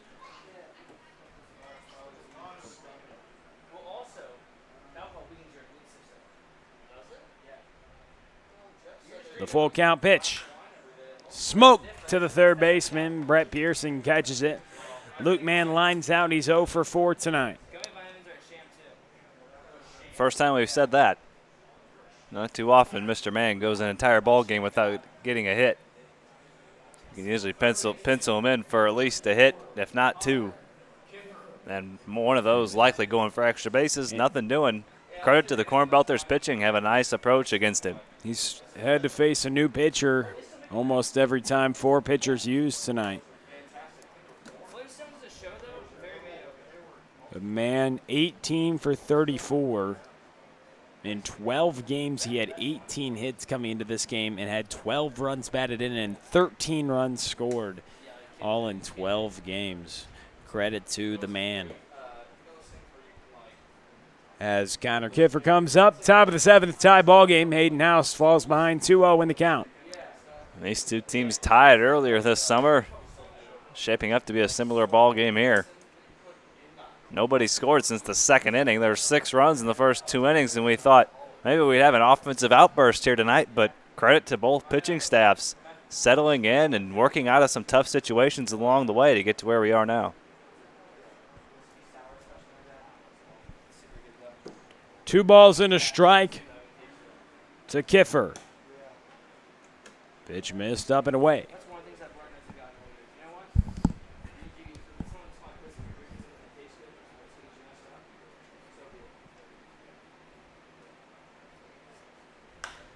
Ball's popped up towards right field. Desmond Woods coming under it, and he'll catch it for the 2nd out.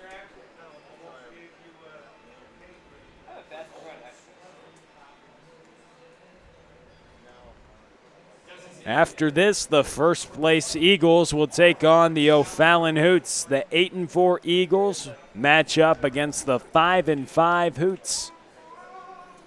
Should be a fun matchup. And now 2 away. Mark Schaumburger into the box, the designated hitter. A single. And then they said, I don't want to pitch to you anymore. They hit him a couple times, a single and 2 hit-by pitches. Schaumburger with 5 hits this summer, one of them being a home run.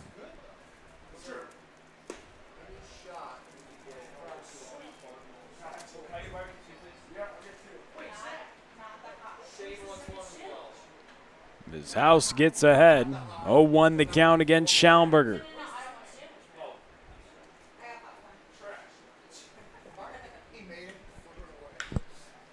Grounded to the right side. House tossed 5 2/3 innings at Maryville this spring. In his last couple outings were scoreless. He appeared in 13 games with the Saints in 2019. Coming out of high school, he weighed 160 pounds. He's put on about 30 pounds since then. The Independence, Missouri native made a big use out of the bullpen for Joey Hawkins. So far this summer, trying to keep it at a 3-3 ball game here in the top of the 7th. Facing against Mark Schaumburger.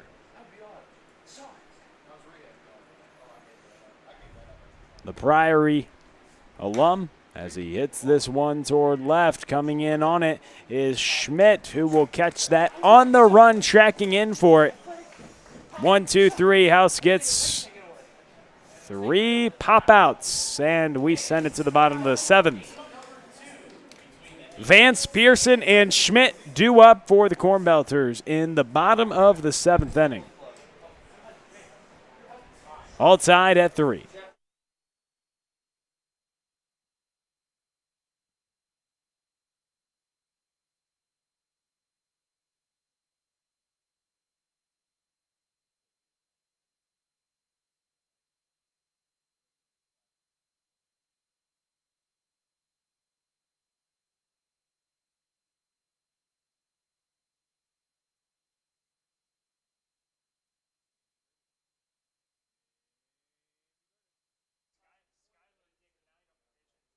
Is he really?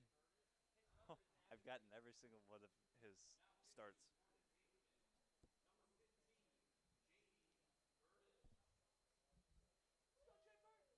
Jay Burt.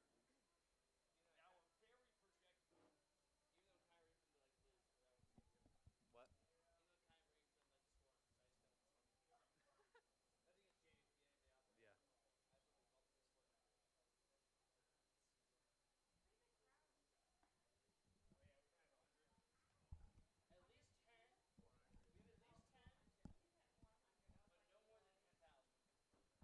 What? Probably like 1,000. No, that's high. That is high.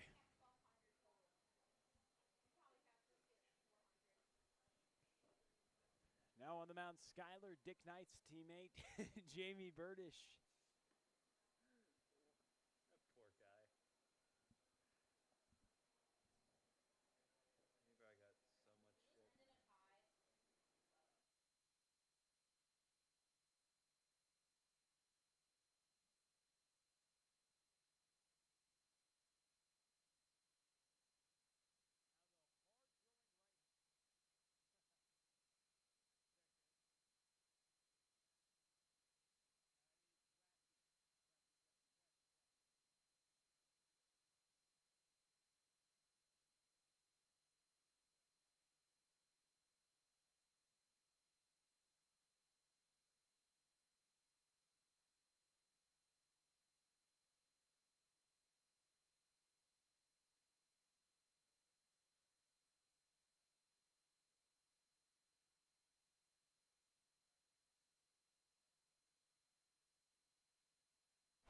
Jamie Burdish takes the mound for the Cavemen. In the bottom of the 7th inning, he'll pitch in a tied ball game, 3-3, and he'll face the middle of the order for the Cornbelters, 4-5-6. Kyle Vance coming to the plate, takes the first pitch for ball 1.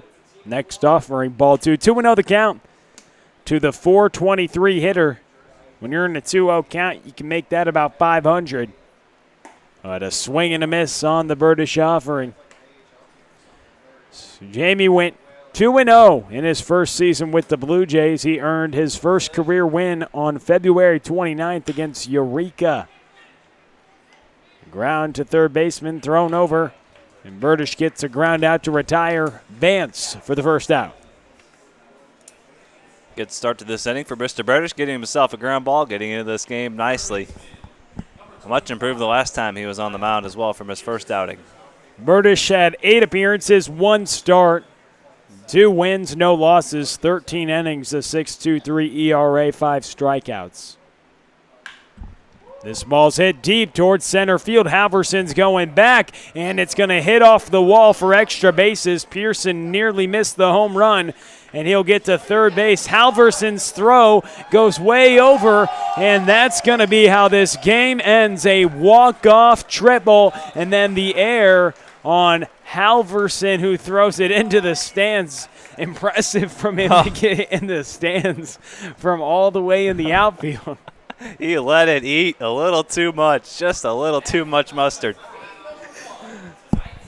But nonetheless, Cornbelters win it in an unconventional ending.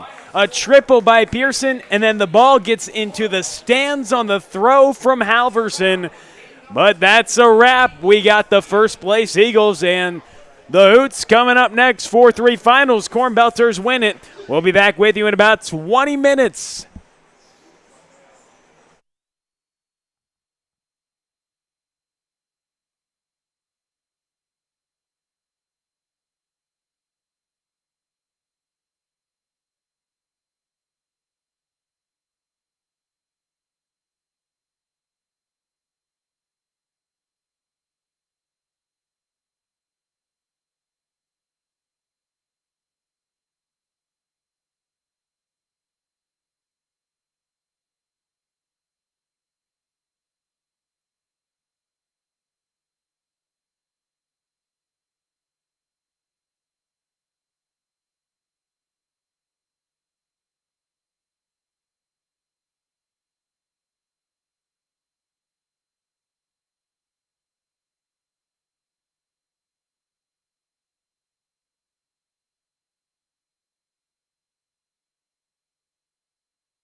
Hello and welcome back, or welcome in to Carshield Collegiate League TV. Whether you've been with us throughout Game 1 or you're just now joining us, thank you for joining us here on Carshield Collegiate League TV. It's Game 3 of the afternoon, Game 2 of this evening doubleheader. We've had a couple of crazy games, couple of seventh-inning wildness. Oh, man. How about the walk-off the last game, one of the crazier ones we've seen, and that's saying something. And the Hoots and Eagles have a tough act to follow after those first couple of games. The Eagles, the away team, first place Eagles, 8-4. Hoots coming into this ball game 5-5. I'll read you through the starting lineups for the visiting Eagles. On the scoreboard, Aaron Hopp leads off and plays center field. Justin Eads is in left field. He hits second. Noah Jacobson hits third. He's at third base. Ole Arntzen is at first base. He hits fourth. Kenny Piper, the shortstop, hits fifth. Jacob Bauer, the right fielder, hits sixth. Hamilton Anderson, the catcher, hits seventh. Levi Maslowski, the designated hitter, hits eighth. And Jalen Jones at second base hits ninth. And they'll go to work against the right-hander out of Harding University, the younger of the two McCall brothers, Carter McCall. In 2020, made 8 appearances for the Harding Bisons as he fires a strike in there to Aaron Hopp to get things started. 21 2/3 innings for the Bisons in 2020. 21 strikeouts, just 6 walks. Second time we've seen him here in the Carshield Collegiate League. Back on July 8th against the Falcons, worked a couple of innings.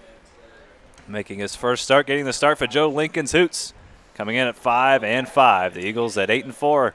Atop the standings in the Carshield Collegiate League, only team with 8 wins. As Aaron Hopp fouls that one away, count stays at 0-2. Aaron Hopp, the dual sport athlete out of Webster University. Center fielder and point guard for the Gorlocks. Division III Gorlocks will be returning there for another season for the baseball team. Used all his eligibility for basketball, but he'll be back playing baseball and manning center field for the Gorlocks again next spring. Playing center field and leading off for the Eagles here this evening. Shane Holsey, Will Connolly with you. Charlie Bornoff on the production here at Carshield Field. A beautiful night for baseball. Sun just starting to set. Game time just after 8 p.m. And a 2-2 count to Aaron Hopp. He's working a nice at-bat to lead things off for Forrest Herman's Eagles. Interesting. Basketball, the point guard at Webster U. A ton of Webster U guys in this league. Play some big-time innings. And there's a swing and a miss. So Carter McCall with the strikeout to get the evening started for the Hoots. A little tardy on that fastball. He brought the heat with 2 strikes.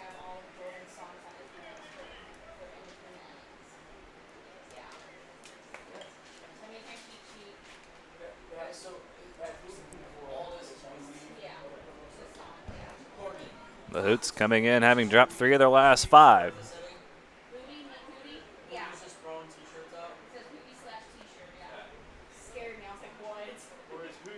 And Carter McCall delivers ball 1 to Justin Eads, sitting in the 2-hole. And playing left field here this evening. So a strikeout to get the evening started for Carter McCall. Absolutely beautiful night for baseball here in O'Fallon, Missouri. Oh, man. Almost caught.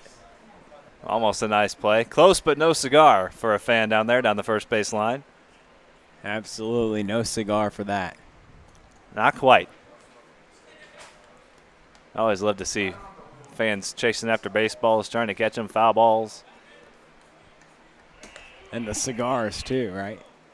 That's just a figure of speech.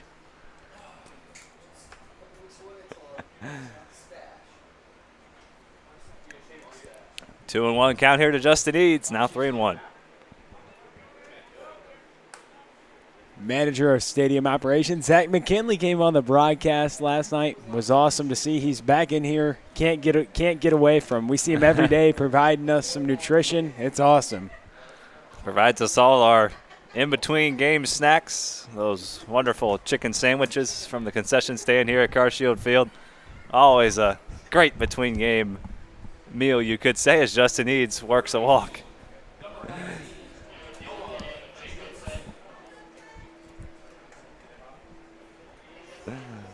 Oh.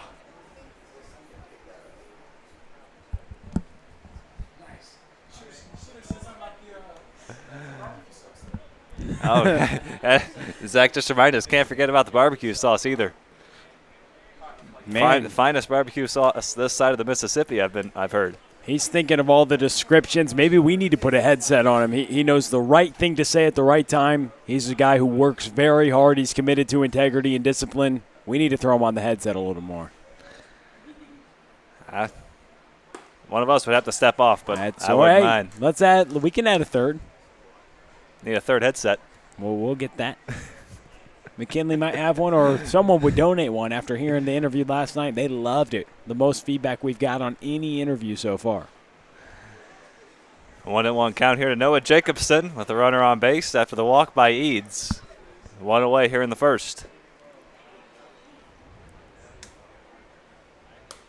Rain delay theater, as they call it. That's what we had to do. We got a couple interviews. We got to do what we got to do. And we keep you entertained. Audience retention. That's our job. Big time of broadcasting. Hopefully we're not doing – hopefully we have retention here in the first inning. No one exiting yet. I hope not. I'm sure some have. But if you're still hearing our voice, that means you're still here. It means we're still here. That means there's baseball going on the field right now. Eagles with the runner on base, 1 away here in the first. 2-1 count to Jacobson. Make that 3-1. And that also means we're not in a rain delay as well, which is always a good sign. Mix of clouds and sun throughout the day. A little bit cooler than it has been in past weeks. As Jacobson grounds that out to second, a double play ball. 4, 6, and 3. The pick by Jimmy Young at first. Wow, nice turn. So Carter McCall rolls the double play after the walk to Eads, and we head to the bottom of the first. Hoots coming to bat. No score here on Car Shield Collegiate League TV.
Hoots coming to bat here in the bottom of the first. A scoreless top half for Carter McCall.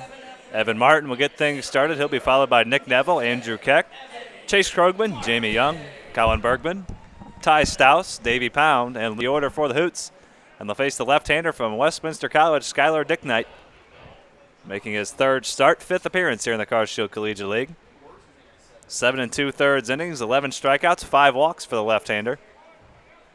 Just 5 hits surrendered, 4 earned runs, good for a 3.65 earned run average. Evan Martin leading things off. He'll be followed by his roommate at SIU Carbondale, Nick Neville. And he ropes that one into center. Over an outstretched Kenny Piper on into center field. The leadoff base hit, and the Hoots are in business here in the bottom of the first. Good piece of hitting to start off the ball game. This little 1-2 punch has been something special. You get Martin, then Neville.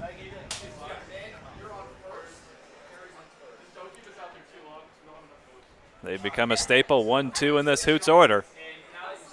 And the first one reached base on a base hit. Take it around the horn for the Eagles. Justin Eads in left field, Aaron Hopp in center. Jacob Bauer in right, Noah Jacobson at third, Kenny Piper at short, Jalen Jones at second, Ole Arntzen at first, and Hamilton Anderson behind the plate. Catching Skylar Dicknight, and that's roped into right center. That's going to get down in front of Hopp, and Hopp over his head. Martin is going to come around to score on the double by Nick Neville. The throw home is a bit high and wide, an RBI double. And Nick Neville drives in his roommate Martin to put the Hoots on top 1-0. Big time from Neville right there. Great piece of hitting to start off this game. They've squared up Dick Knight a couple times, and that one, like you mentioned, hopped over Hop, the center fielder.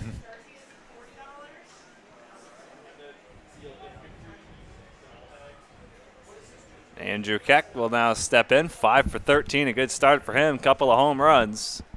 The designated hitter this evening. The Hoots have done this a lot. They get off to great starts with their offense. And if they can do that with the way that they've pitched the ball, they'll be in good shape. A 1.84 team earned run average for the Hoots, so a couple runs and you think they can win a game. Already with a 1-0 lead here in the first. As that pitch misses outside to the SEMO Red Hawk, Andrew Keck. Big time bat. He can hit velocity, can't he? Taking a couple balls the other way. Yeah, they're both 90, home runs. 93, 94. Damian Henderson and Dyson James, he both took the other way. Handles the stick very well. Hitting in the 3 spot for Joe Lincoln. This 1-2-3 punch has really come to life for the Hoots these last few ball games. Big reason why they've worked themselves back to 500. For Neville, that was RBI number 5. As Martin scores his 6th run. That's tops on the ball club. It's what you want out of your leadoff guy. Score a lot of runs, get on base, and set the tone for the rest of the lineup. Martin is a really free swinger as a leadoff hitter, but, I mean, Joe Lincoln's going to take scoring a lot of runs and getting on base any way you can, even if you're free swinging early in the count. Get on base any way you can. That's what they always say, and he's done that at a high clip. And that's grounded through the left side into left field for a base hit. Neville is coming home. The throw from Eads in left is too late. RBI base hit for Keck, and 3 straight hits have brought in 2 runs for the Hoots. Tough start right now for Dick Knight, but hey, it's just 3 hitters. You can still settle in. You've only surrendered a couple runs. Hey, ground ball, that's got to be his mentality right now with a runner on first. Yeah, speedy and powerful Chase Krogman at the plate now. And that's exactly what Forrest Herman would be going out there to tell him right now. 3 straight base hits. But like you said, still just the first inning. It's only a couple of runs. Get settled into this ball game.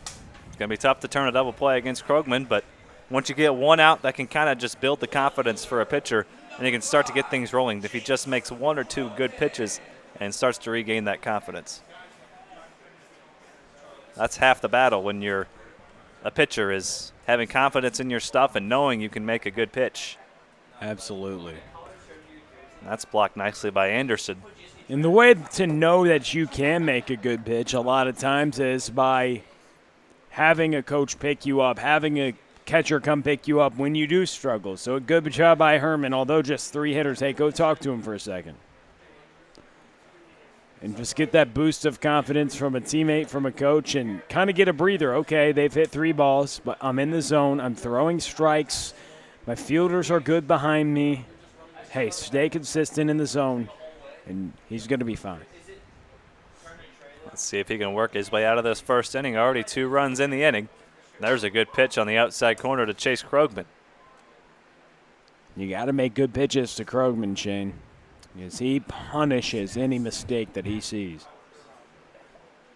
11 hits and 28 at-bats. Getting on base over 51% of the time this summer.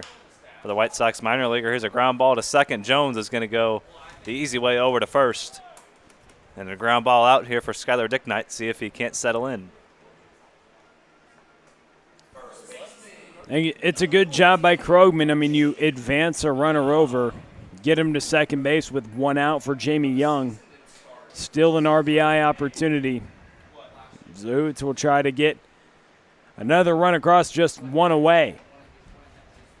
Runner on second base for the Aussie, the Melbourne, Australia native, Jamie Young. Taking his talents to Maryville in the Great Lakes Valley Conference, Division II. Does some pitching as well. We've seen him on the mound a couple of times. Time called at the plate by Anderson. 0-1 count here to Mr. Young. 4 for 19 on the summer. With a home run and run driven in. He scored 3 runs. There goes Keck for third. The throw down, not in time. Bang, bang play over at third base. Jacobson a little late getting over to third base. And Keck swipes the bag. That's stolen base, brought to you by the O'Fallon Family YMCA for the Y, for youth development, healthy living, social responsibility. So now, Jamie Young, with a fly ball to the outfield or a ground ball up the middle, can drive in a run.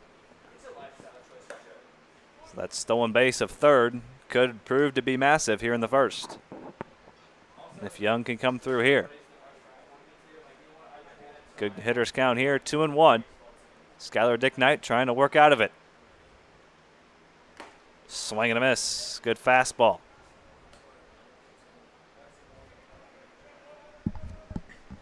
That makes the job for the hitter to get him in so much easier from second to third. So a heads-up move by Keck, and he's a catcher, but he has good stolen base numbers. Very good wheels for a catcher. The designated hitter this evening, of course, but his primary position is behind the plate. Stole 7 bases at SEMO this spring. 6'3", 200 pounds. He's a catcher, but he moves very well. The 3-2, fouled away. Dick Knight, one of Westminster's better arms, a rotation guy, and looking forward and moving in the future, a guy that's going to seem to be a big part of the rotation for the Blue Jays. He has a 3-2 count here to Jamie Young.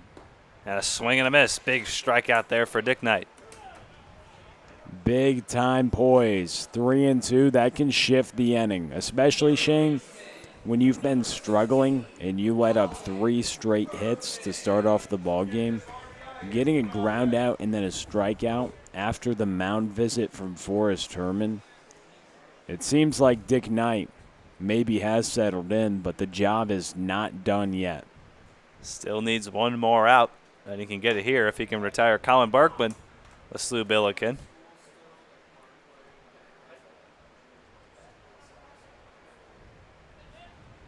But good poise, not getting rattled after 3 straight hits. It takes a lot, Shane, to lock back in after you get rattled. You know all day long, hey, I'm the starting pitcher. And your outing doesn't start as expected. The first 2 hitters get hits and come around to score, and you're down 2-0 before you know it. But the game still has a long way to go, and he knows that. There's a good breaking ball in there for strike 2, so 1 strike away from stranding a runner in scoring position. After 3 straight hits, he's retired the last 2, trying to get a third here in Colin Bergman. A former CBC cadet and now Slu Billiken. 1-2. Grounded up the middle, slowly hit. Jones to his right. The throw to first is not going to be in time. An RBI infield single. And Colin Bergman extends the Hoots lead to 3-0 as Keck comes across to score. And again, that stolen base of third, proving huge there, as if Keck's on second base, he doesn't score.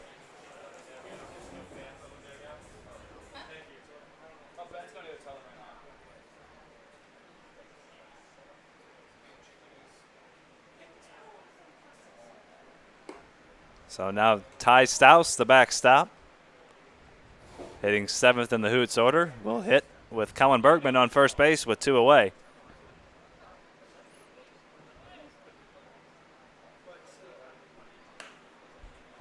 So the first 3 Hoots reached on base hits, and they've all come across to score. Dick Knight retired the next 2 after those 3 straight base hits, but then the infield single by Colin Bergman. And Stouse fouls that one away. 2-1. Keck stole third base and then scored on the ground ball up the middle by Bergman. Slowly hit. Jalen Jones made a nice play, but the throw was never going to be in time. And now Ty Stouse, both he and the designated hitter Andrew Keck backstops at SEMO. Ty Stouse will be headed there. Graduate of Lafayette High School, along with his brother Wade. Both will be SEMO Redhawks come this fall. And strike 3, Skylar Dick Knight strikes out Stouse. A couple of strikeouts in the inning for Dick Knight. But the Hoots get on the board first, 3-0, as we head to the top of the second here on Car Shield Collegiate League TV.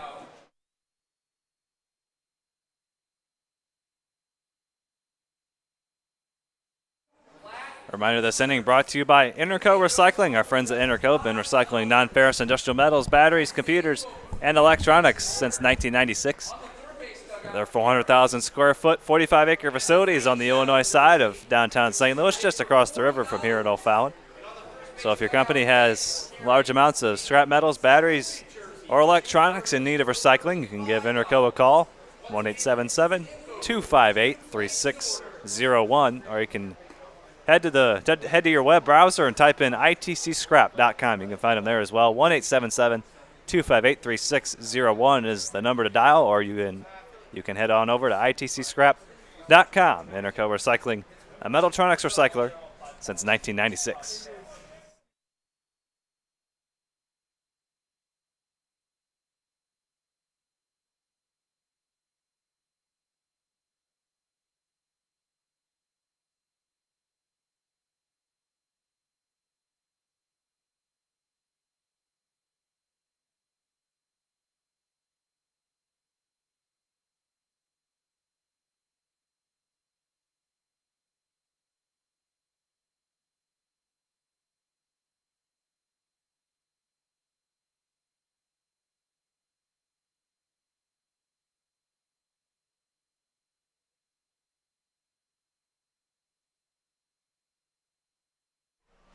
A 3-run bottom of the first, and the Hoots strike first. They lead at 3-0 as we head to the second.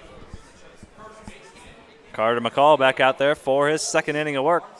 Ole Artson will lead things off for the Eagles. Kenny Piper, Jacob Bauer to follow, 4, 5, 6. The Eagles got a base runner on the Justin Eads walk, but he was erased on the double play to end the inning. A 4-6-3. Lampros to Neville to Young. And now Artson will lead things off here in the second, hitting fourth. McCall had a good inning. Shane faced the minimum, helped out with that double play back in the first. Ole Arntzen, a .217 hitter so far this summer, 5 for 23. Getting on base 40% of the time, however. He's walked 4 times. A couple of homers, 8 runs driven in, and 6 runs scored.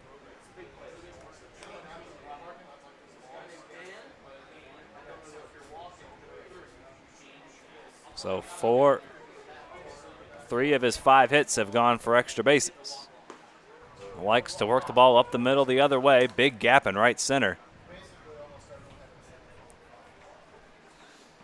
The right fielder, Davey Pound, playing out near the warning track in right field. About where Arntzen hit his walk-off home run. Carter McCall spikes that fastball, and it moves to 3-1.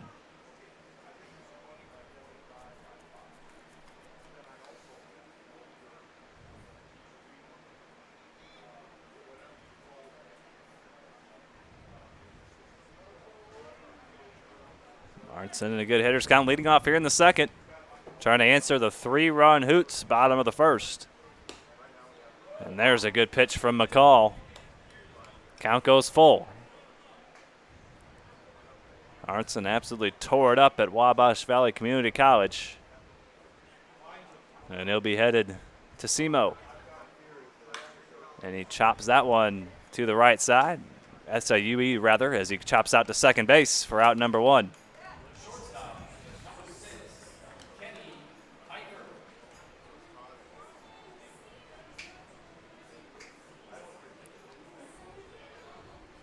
So McCall has faced the minimum through 4 batters, and now Kenny Piper, we've seen him all over the diamond.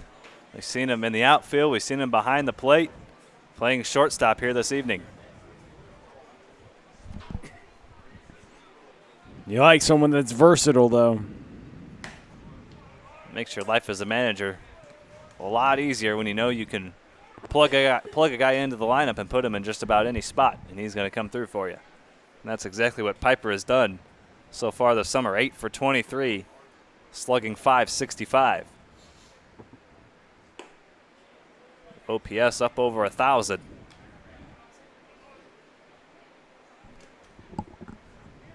No home runs, but he's driven in a team high 9 runs.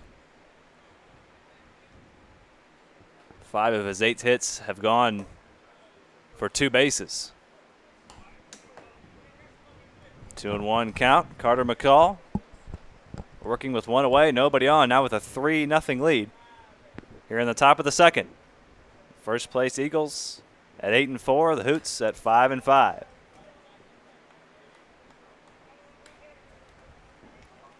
Reminder, we'll have 3 ball games again for you tomorrow. Gems take on the Cavemen at noon, Cornbelters Eagles at 5:30, and Falcons Hoots in the nightcap. We'll have all 3 of those games for you, as always, here on Car Show Collegiate League TV. The 2-2, down and away. We saw Piper have a pretty cool moment, remember, on his birthday. Getting to get a broken bat and a nice RBI.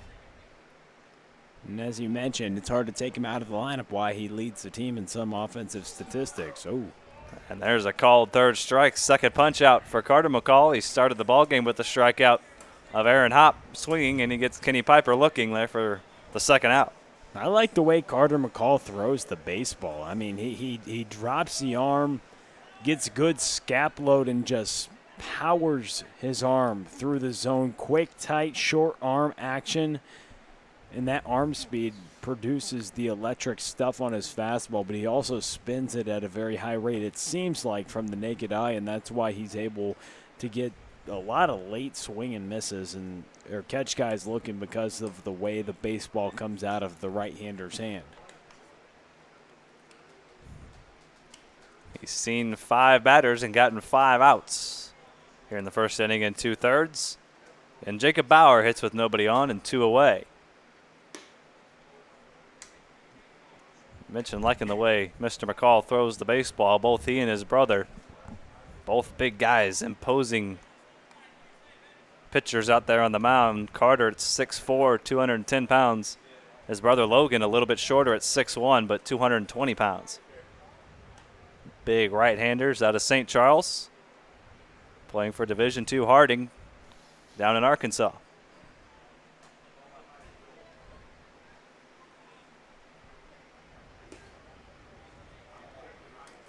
And he surrenders a walk to Jacob Bauer, so a 2-out base runner. And now Hamilton Anderson, the Jury Panther.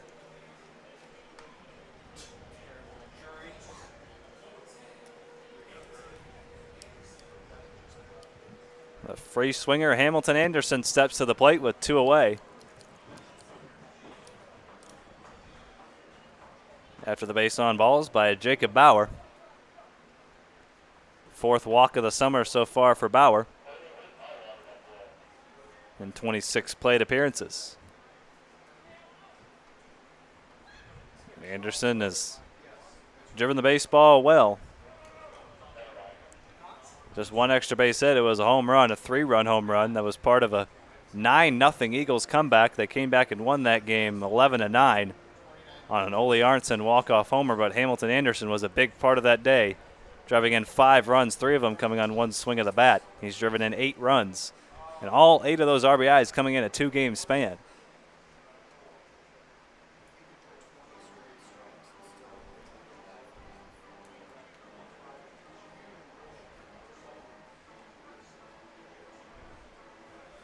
Joe Lincoln has a word with his right-hander.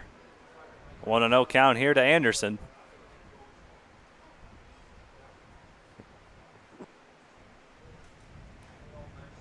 Anderson, one of those St. John Vianney products. Plenty of those to go around in this league. Produce some of the finest talent in the St. Louis area when it comes to baseball. Just a couple of at-bats for Anderson for Drury this spring.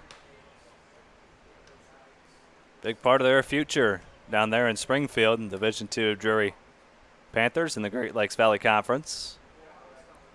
Division II arm against the Division II bat here. McCall against Anderson. That breaking ball misses down, 2-1. Anderson trying to extend the inning for Levi Maslowski.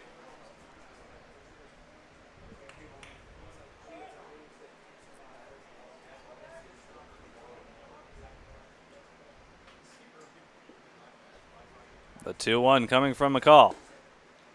Strike two. Down and in, but McCall got the call.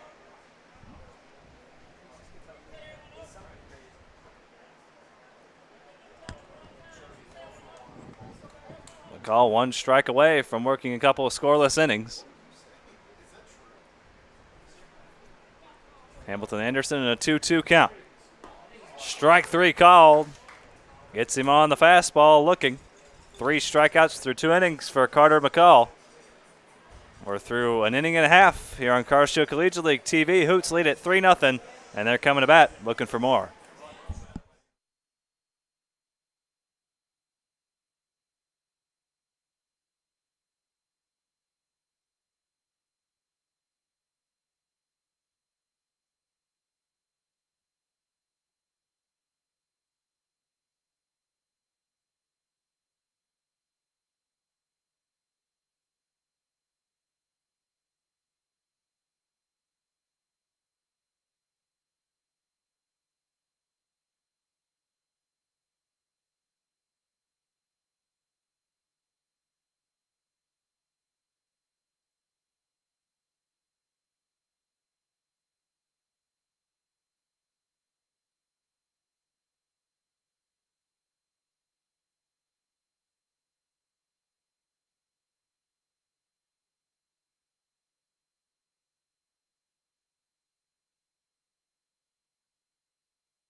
Davey Pound will lead things off for the Hoots.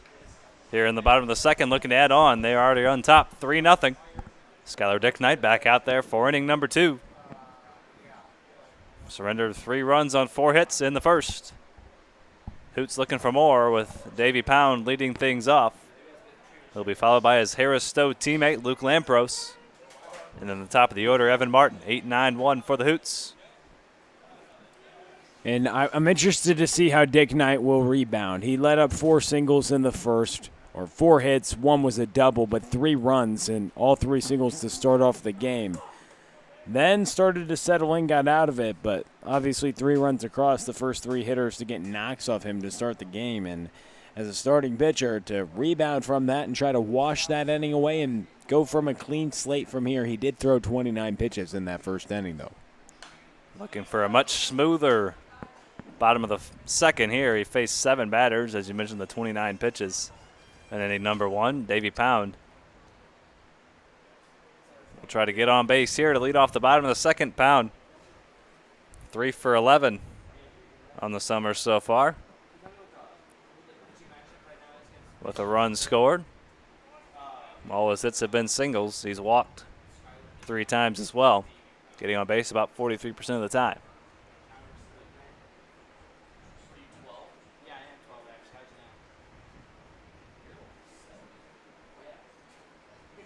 What he did. Pitcher's best friend. Just how you draw it up. Outs number 1 and 2, and now the top of the order, Evan Martin will hit with 2 away and nobody on.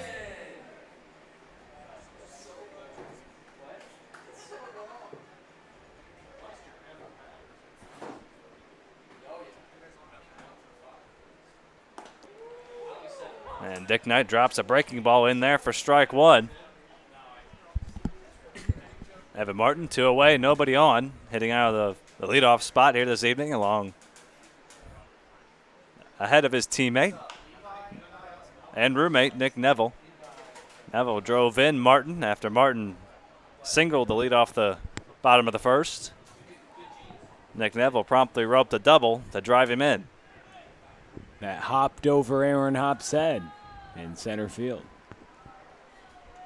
0-2 count here to Martin. The 0-2 coming from Dick Knight. Swing and a miss. So Dick Knight gets the double play and then the strikeout.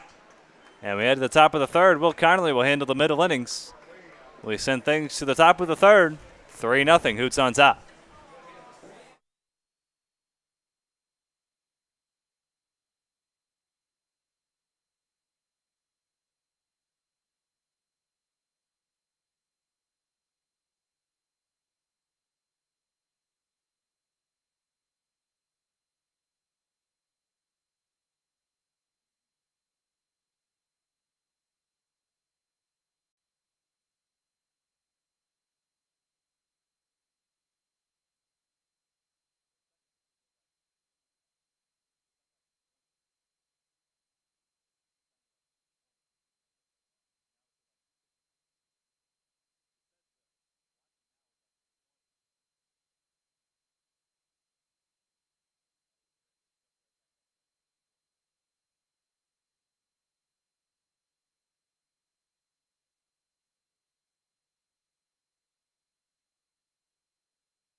Jeff. This inning's brought to you by Interco Recycling. Interco has been recycling non-ferrous industrial metals, batteries, computers, and electronics since 1996. They have a 400,000 square foot, 45-acre facility on the Illinois side of downtown St. Louis. So if you or your company has large amounts of scrap metals, batteries, or electronics to recycle, you can call 1-877-258-3601 or go to the web. It's www.itcscrap.com. Interco Recycling, a Mellatronics recycler since 1996.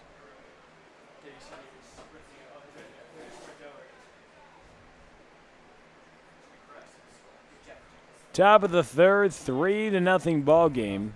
The Hoots got 3 runs off Skylar Dick Knight, the starter for the Eagles. In the bottom of the first inning, Logan McCall back out for another inning of work. He's thrown 2 scoreless with 3 strikeouts. Levi Maslowski, the designated hitter, at the plate.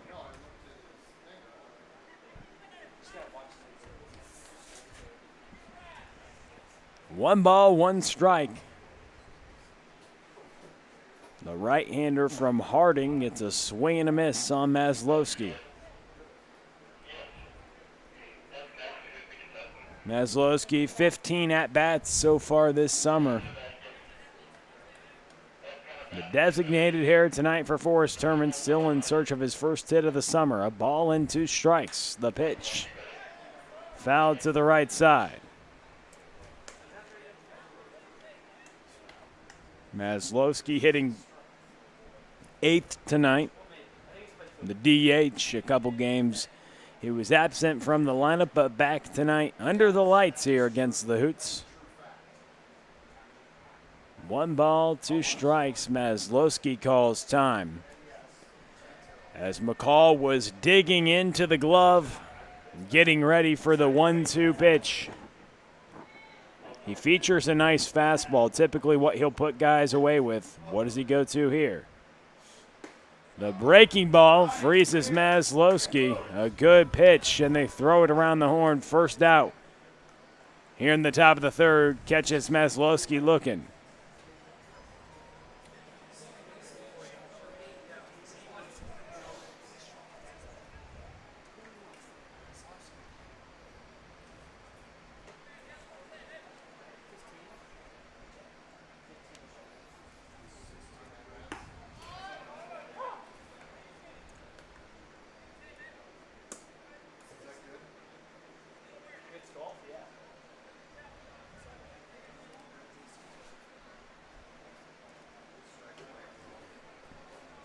Now Jalen Jones is up 3-0 ball game. The right-hander McCall working with Ty Stouse. That's the battery for Joe Lincoln today. A little bit of action down in the Hoots bullpen. Nobody throwing off a mound yet. Nobody likewise throwing for the Eagles. It's just 3 runs were scored in the bottom of the first inning. Off of Skylar Dick Knight, the Westminster Blue Jay, but he threw a scoreless frame in the bottom of the second. McCall works to Jalen Jones. He goes to Lincoln College.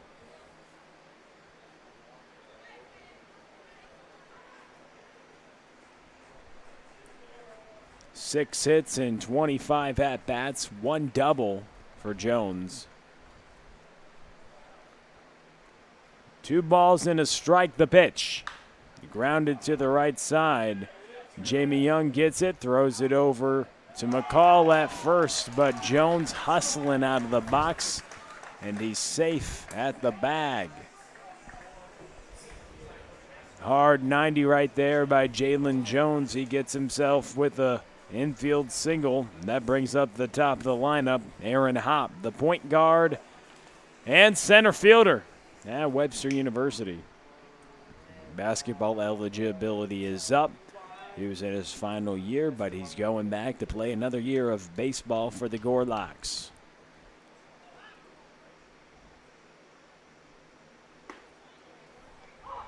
First pitch taken for a strike. Speaking of the Gorlocks, we saw Bobby Strant on the mound for the Cornbelters earlier.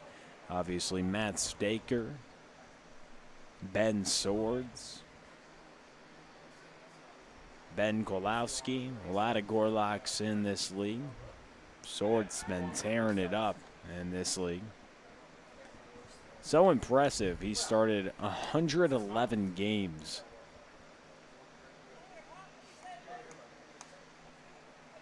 Pretty big time.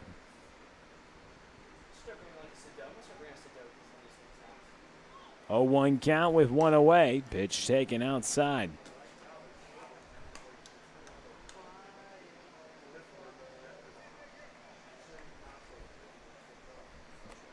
A ball, a strike, 1-1 count.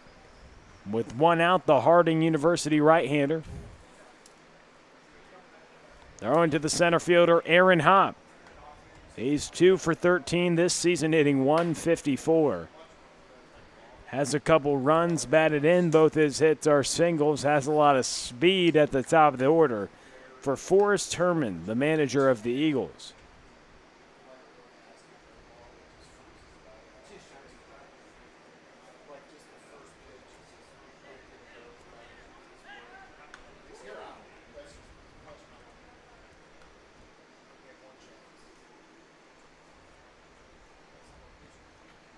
Aaron Hopp, a Lincoln, Illinois native, started 6 games for Webster University this spring as a senior, started 50 games as a junior in 2019, where he scored 32 runs, drove in 23, and stole 23 bases as well. This is popped to right field. Davey Bound is under it for the second out. 2 away, 1 on. That brings up Justin Eads, the Quincy University outfielder.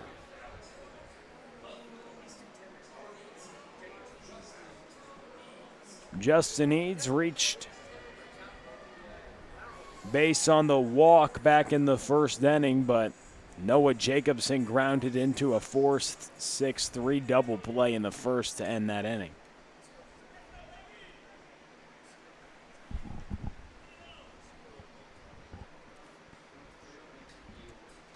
So Eads comes up with 2 outs and 1 on.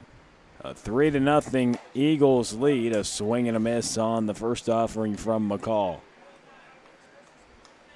No balls, 1 strike. Here with 2 outs in the top of the third inning, Eagles trail 3-0. They've just scattered 1 hit tonight. That was Jalen Jones, who's on first base. It was of the infield variety off of McCall, who's been tough to square up tonight, with 4 strikeouts so far as he works here with 2 outs in the top of the third. Eads was hitting .320 at Quincy University. Ball's low. Trying to steal the bag is Jalen Jones. He does. Gets in scoring position. That stolen base brought to you by the O'Fallon Family YMCA for healthy living, youth development, and social responsibility. Jalen Jones in scoring position for Justin Eads. An RBI opportunity, chance for Eagles to get on the board, trailing 3-0. That could be a huge 2-out stolen base if Eads can come through with a base hit. Now pretty much any base hit to the outfield. Jones' excellent speed is going to score, and also that takes away the force at second base should Eads hit a ball up the middle or in the hole somewhere. Logan McCall, who's made 58 appearances and started 26 games in 4 seasons for the Harding Bisons, trying to strand an infield single who got to second baseman, Jalen Jones.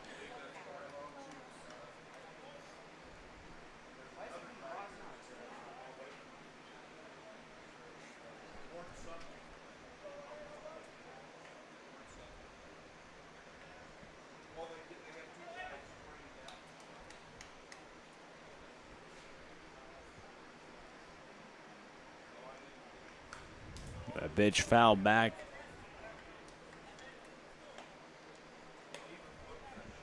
Carter McCall, rather, 6'4", 210. He was a sophomore at Division II Harding University in Arkansas this spring. Got him a little confused with Logan McCall, his brother. The older brother of Carter, Logan, is. We may see him tonight. 0-2 count. He's the one who's thrown a ton of innings, but same with Carter McCall. They're both big-time arms in that pitching staff. Carter made 8 appearances, tossed 21 2/3 innings, and struck out 21 batters, just walked 6 for Division II Harding in 2020.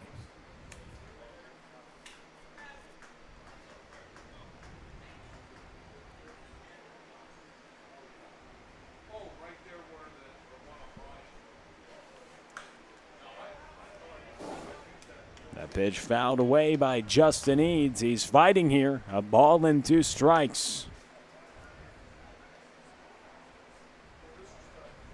Against Carter McCall.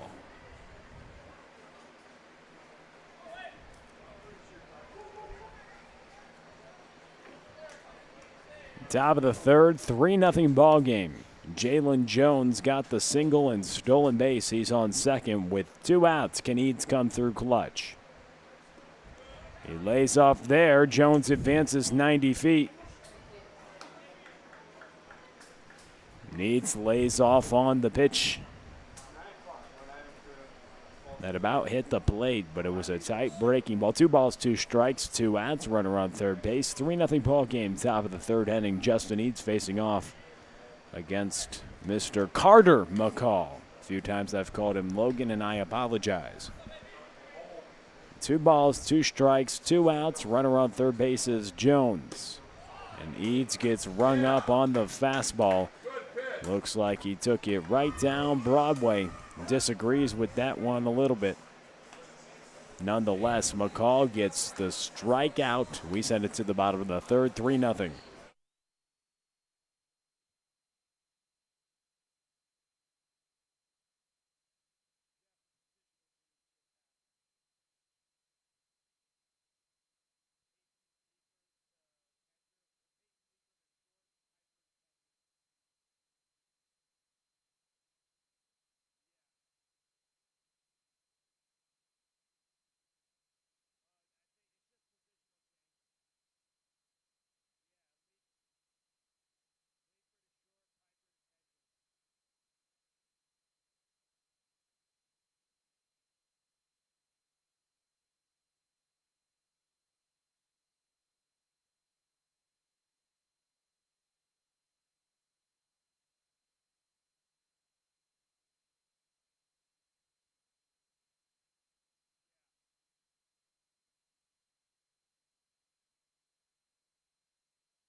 Nick Neville, Andrew Keck, Chase Krogman due up against Skylar Dick Knight for the bottom of the third inning. 3 runs scratched across against the left-hander in the bottom of the first, but he threw a scoreless frame in the bottom of the second. Now faces the middle of the order, Nick Neville, Andrew Keck, and Chase Krogman. Kenny Piper now in to catch. And Peyton Leeper will go to short. A little positional change.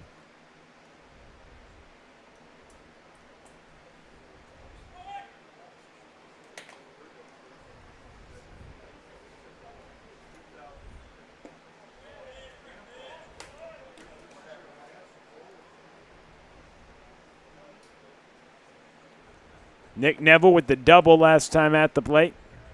Then he came around to score. Drove in Evan Martin with that double to center field. A ball, 2 strikes. As Dick Knight works to the catcher, Piper. And Neville gets rung up on the fastball.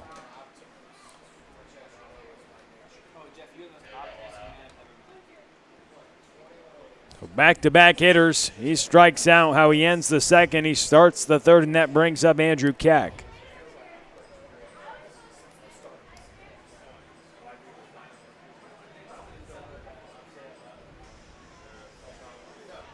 So Anderson comes out of the ball game. Piper is the catcher, and now Leeper is the shortstop.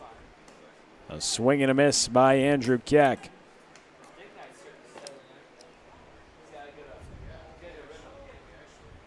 So the Hoots, who had 4 hits in the first, come to the plate in the bottom of the third with a 3-0 lead. Watch out. The bat goes flying into the dugout, and keep your head on the swivel. Head on a swivel down there, down the third base line. It went in the dugout. I Watch haven't out. seen anything like that yet. We've seen bats get caught off the netting, but that lumber was going straight into the dugout by Bobby Warnes and Forrest Herman, the coaches, and Damian Henderson over there. It just was smoked right into the dugout. That's where you got to say you ought to watch out right there. Watch your lips. Big 3-hole Andrew Keck grabbing a little pine tar. An 0-2 count. Try to bounce back. See if he can hang on to the bat here. Keck has been impressive this summer so far. It's been fun to see him swing the bat. Had a single, came around to score in the first. The 0-2 offering. Missed inside. He nicks him on the 0-2 pitch, and Keck reaches base on the hit by pitch. So he almost hit somebody with a flying object, and then he gets it and reaches first base on the hit by pitch. That will now bring up White Sox prospect Chase Krogman.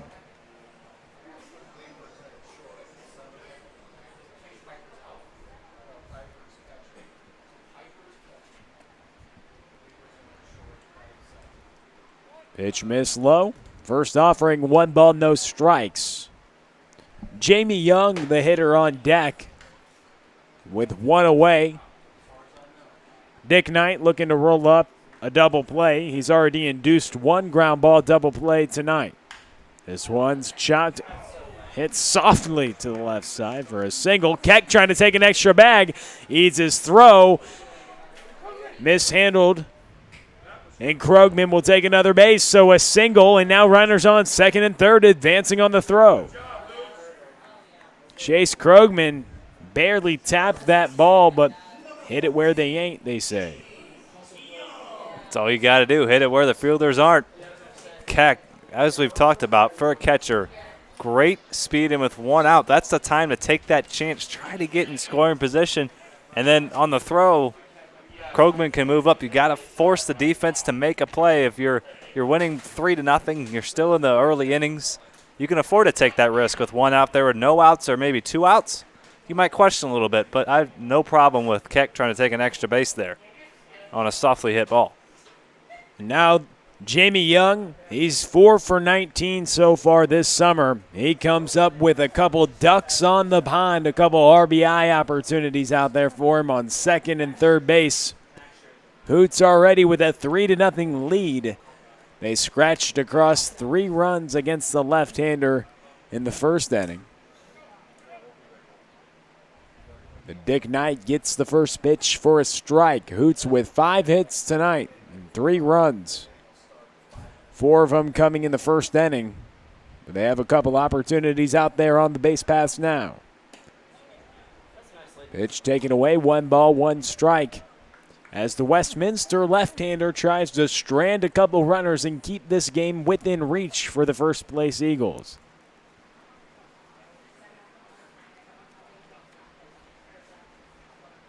And this could really be a turning point in this ball game if Dick Knight can get out of this inning, keep this deficit at 3. When you strand a couple runners in scoring position, that can kind of rejuvenate your defense and have that carry over into offense.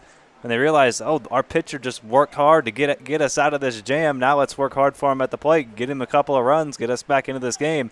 But if the Hoots can come through and score a couple of runs, that really starts to break this game open, and the Eagles have that much more work to do.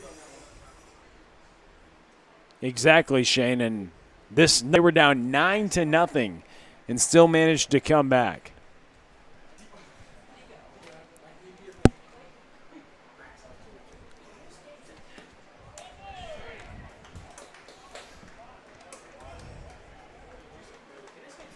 Young gets retired. A couple runners out there as that brings up Colin Bergman.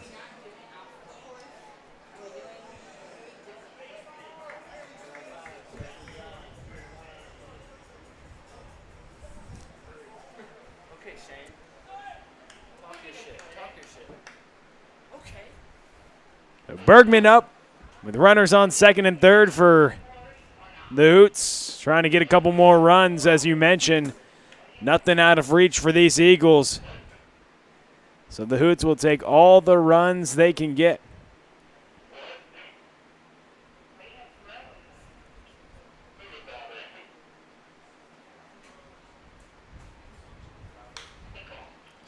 All pop to the right side. It's deep. And in the corner, it's fair. Hoots will get a couple runs out of it. Bergman has himself a double, 2 RBI, double with 2 outs. The SLU Billiken and CBC former graduate gets himself a couple ribbies. How big are those 2 RBIs? 3 runs. You can still keep the lead in your sights. You're still 1 swing of the bat away if you can get a couple runners on base. Now down 5. You need to string together multiple hits, multiple runs to try to get back in this ball game.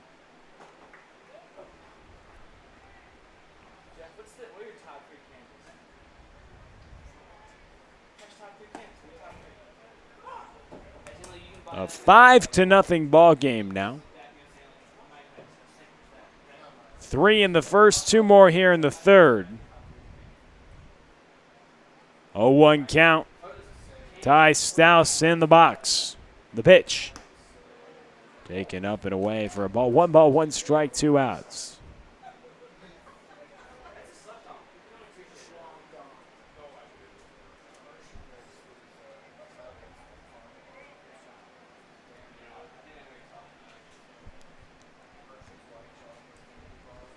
Pitch missed low. No action in the Eagle bullpen as Dick Knight's trying to work through 3 innings. He surrendered 5 runs already on 6 hits. A couple extra base hits. The double from Bergman that just drove in 2 runs. And a Nick Neville RBI double as well.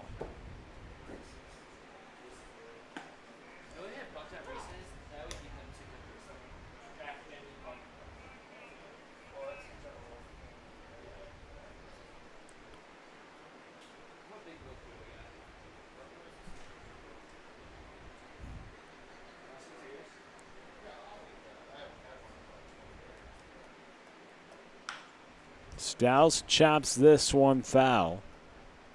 2 balls, 2 strikes, 2 outs in the bottom of the third. A runner on second base.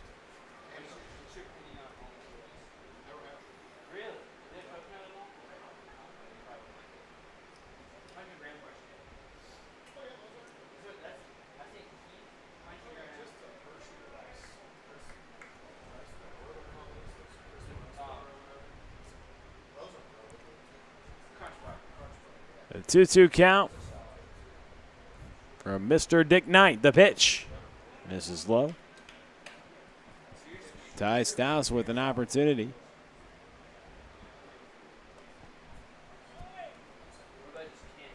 A full count. Davy Pound is next if the inning shall extend. The pitch, a swing and a miss. Dick Knight gets another strikeout. His 5th of the night in 3 innings, but he surrendered 4 runs. We're through 3. 5-0 rather. Hoots on top.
This inning's brought to you by Interco Recycling. Interco has been recycling non-ferrous industrial metals, batteries, computers, and electronics since 1996.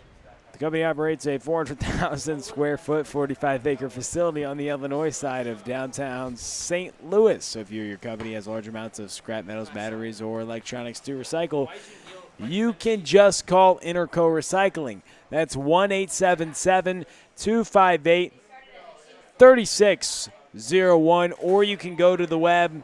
We've told you many times, just open up a new browser and do it. It's itcscrap.com. Interco Recycling, a Mechatronics recycler since 1996.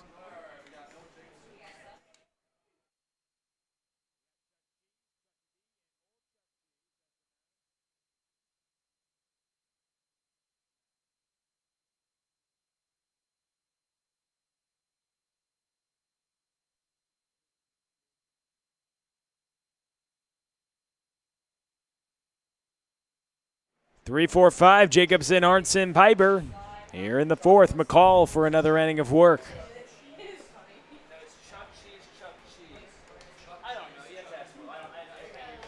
Carter McCall, 6'4", 210, St. Charles, Missouri native, a sophomore this past spring at Division II Harding University.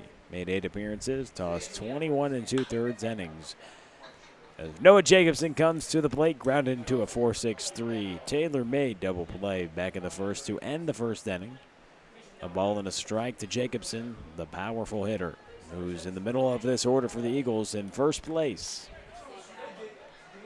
This Cavemen and Hoots Cornbelters, the standings are getting interesting as this popped up to the right side as the Cornbelters got another victory today, Shane. They now have 7 wins. The Eagles with 8 in 1st place. And then you saw the interesting walk-off today. Interesting, to say the least. Why the Cavemen got the victory. Mizzou two-way player Seth Halverson had a ball in the outfield, but it was overthrown into the stands to score the final run off the pitcher Jamie Burdish for the walk-off victory. Breaking ball's grounded to the left side, thrown over And that's the first down. Jacobson's retired. Nice play by Colin Bergman to fire it across the diamond for the first out. And that was, we've had some interesting walk-offs, some interesting seventh innings. That might be that one, if it doesn't take the cake, that's right near the top. Brett Pearson with a triple to right center, hit off the wall, took kind of a crazy hop off the wall, and Seth Halverson said, I'm going to let this throw eat, and fired it way too high, and it sailed into about the fifth row down the third base line, and Brett Pearson comes across to score, and that's how the Cornbelters win it. It was crazy to say the least as Ole Arnson comes to the plate. An SIUE commit from Wabash Valley College. They have 20-plus commits every single year. It seems like their whole team every year is going to Division I or to some place. They're one of the best JUCOs in the country, and he was one of the best hitters on that squad. Hit .438 with a .571 on base, 4 homers, 19 RBIs in 19 games. 0-2 the count. McCall working on Arnson here with one away. A swing and a miss, and he gets Arnson. McCall's been racking up the strikeouts tonight. The 6th one here in the top of the 4th. He's got 2 away. And he's done a nice job stifling these Eagles bats. He gave up the walk in the first inning, got a ground ball double play, and then ever since then, he's only given up 1 base runner since the first inning. He's been locked in from the get-go.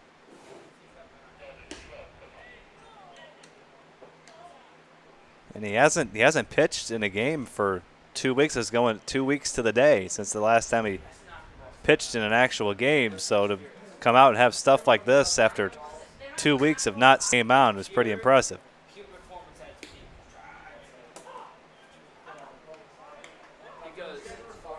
One ball, 1 strike, 2 outs.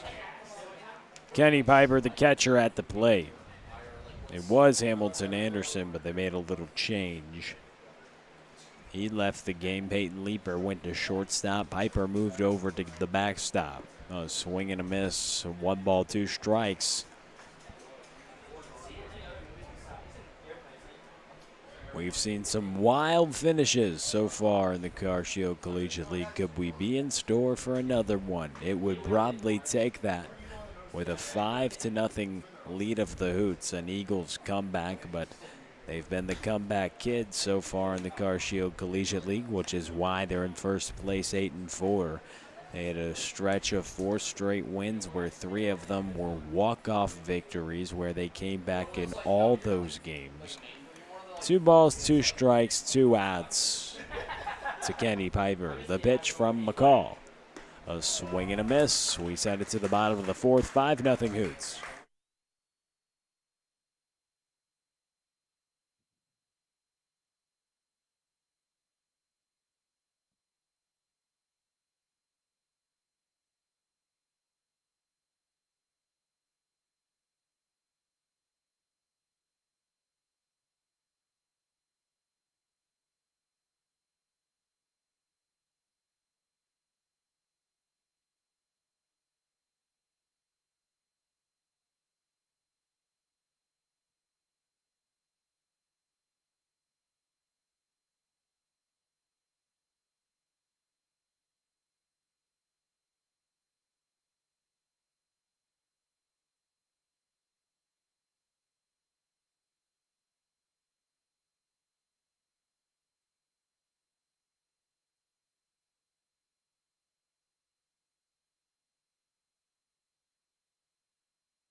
5-0 Hoots lead. In the bottom of the fourth inning, it'll be Davey Pound, Luke Lambros, and then Evan Martin. Here in the bottom of the fourth inning, a 5-0 Hoots lead right now.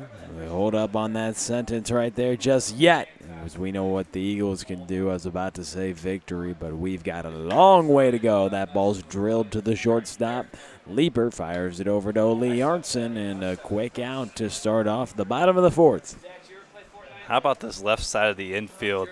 With Jacobson and Leaper, not much going to get through this infield. They can flash the leather on the defensive end. Two great hitters at the plate as well. This is a rock-solid left side of the infield. Chemistry, too. Teammates in college, they have good chemistry, like when you play FIFA and you get those green connections between those players when you're doing an ultimate team or you're doing any type of team, constructing a team as a manager. When two players can communicate effectively together, the chemistry will be higher. As Lampros notches himself a single to left field. A one-out single to bring up Evan Martin, the leadoff hitter. He's 1 for 2 with a run scored. He singled and came around to score back in the first inning. And Jacobson's showing off the vert a little bit there. We were just climbing talking the about ladder. Almost brought that one in. All for naught, though. A single. Evan Martin comes to the plate. Shane Holsey impressed with the vertical of the third baseman. And Dick Knight's first pitch. A 1-0 count as it misses low. Yeah, I'm impressed with it. I can't get up there, so kudos to anyone who can get up there. Yeah, you won't find either of us jumping that high. I won't ride the elevator to the penthouse. I'll more just be on the sidelines a little bit, watching you do it. There you go. 2 balls, no strikes, 1 away. Can never really jump. Wow. That makes 2 of us. Hence the reason we're here. That breaking ball nice into the zone. I second that statement. 2 balls, 1 strike with 1 out. Evan Martin in the box. Really like the way he swings the bat. Big-time Division I back, getting a lot of time as a freshman. A very bright future alongside Nick Neville, who has just a wonderful story of persistence and discipline, really, to go through all he's gone through. Going from school to school, and he's just done a really good job of being persistent to get to the point he's at. This ball's drilled to the right side. It hits the runner. We thought we may not see this again. We saw this the other day, but it does happen sometimes. That ball was drilled nonetheless. Can't feel too good on Lampros, but he's retired. As for those who couldn't see on the camera, Lampros, the runner on first base who reached on the single, got hit by the baseball that was struck by the bat of Evan Martin. And it hit Lampros, who was trying to advance from first to second. Hit him in the lower body area, not exactly sure where. It not nicked him, but nonetheless it hit him. And the umpires call that a dead ball. Martin is at first, but the runner is retired, so 2 outs with 1 on. I believe, if I'm not mistaken, it was the Eagles who were at the plate when that happened last time, I believe. Was it? Was it not? I believe it was Justin Eads who got it. I believe it was. So the Eagles have been involved in a couple of those plays, both in pretty much the same spot. That one hit a little bit harder, of course, but something about these Eagles and wacky things happening in their games. I thought it was maybe the Gems. We'll have to go back and check that. We'll have to go back and check. If any of you remember. I thought it was the Gems at Braden Spar, now that I'm thinking about it. I believe it was, now that you say that. If you can confirm, drop down in the chat. 2 balls. A lot of games we got going on here. They all kind of get jumbled together sometimes. 45 days. It'll be fun. Sometimes they get jumbled together. Oh, man, they're all so important. Thank everyone for watching each and every pitch this summer on Car Shield Collegiate League TV. That pitch taken for a ball 4. Runners on first and second. Andrew Keck now to the plate. Forrest Herman now to the mound for a mound visit. And Nick Neville on first base. And they make the call to the bullpen. Skylar Dix Knight says Knight is through. Runners on first and second. We'll tell you about the reliever when we get back.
Logan Bexton now coming on into relief. Runners on first and second for Andrew Keck with 2 outs. Dick Knight works 3 2/3, surrenders 7 hits, 5 runs, responsible for a couple more on base. We'll see if Bexton can't strand him with 2 outs against the 3-hole Andrew Keck.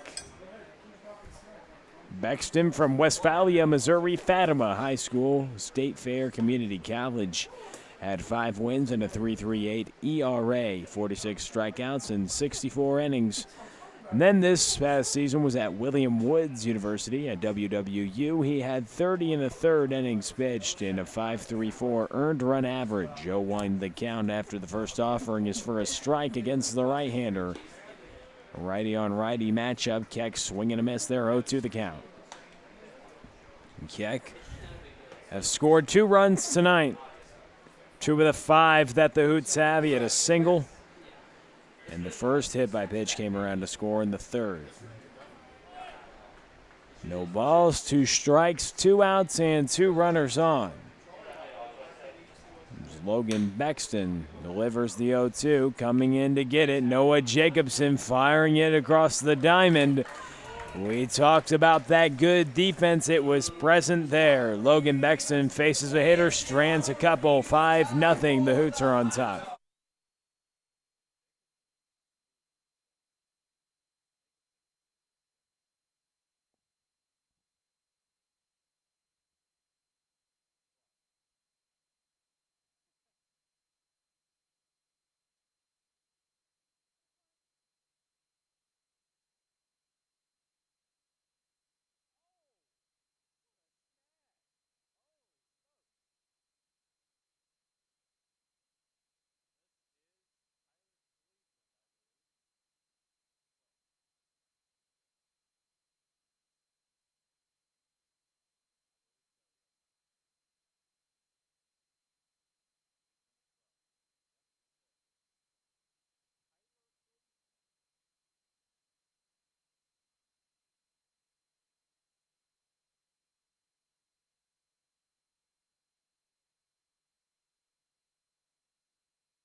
Brought to you by Interco Recycling. This inning is 400,000 square foot, 45-acre facility on the Illinois side of downtown St. Louis.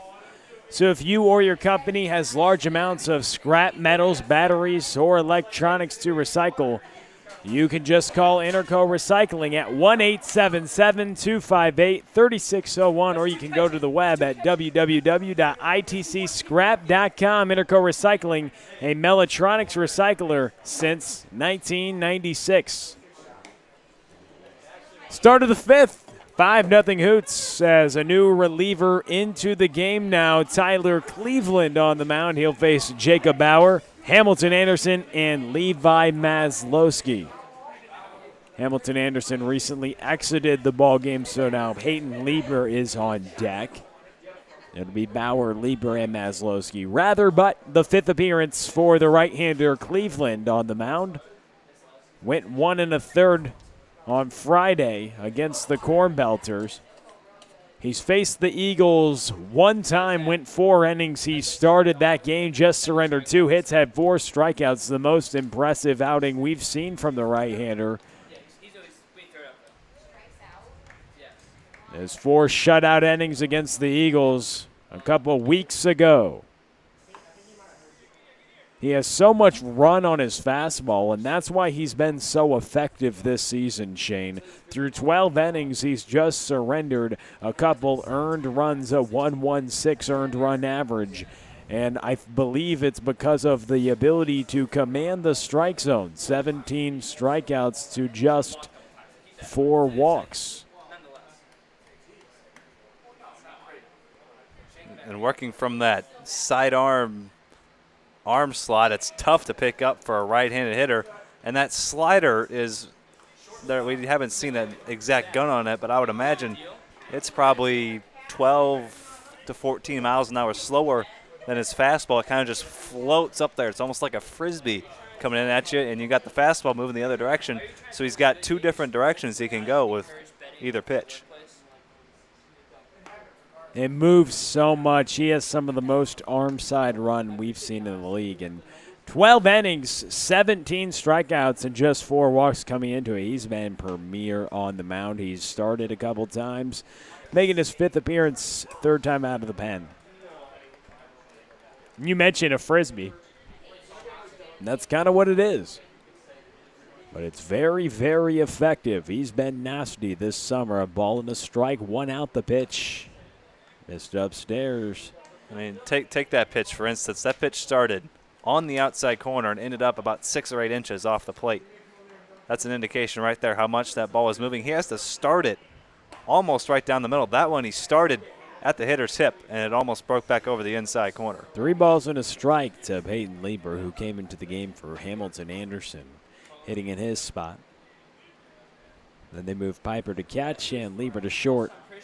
Play on the left side of the infield now with his teammate Jacobson. That ball smoked to the shortstop. Neville turns around, makes the throw, and he got him. Nick Neville showing off the cannon.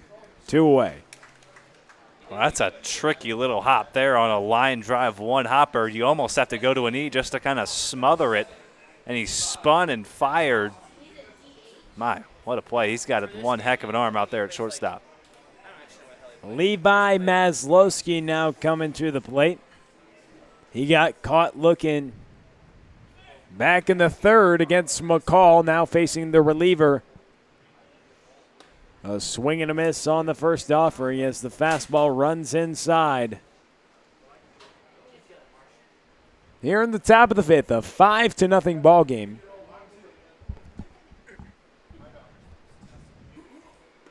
A swing and a miss.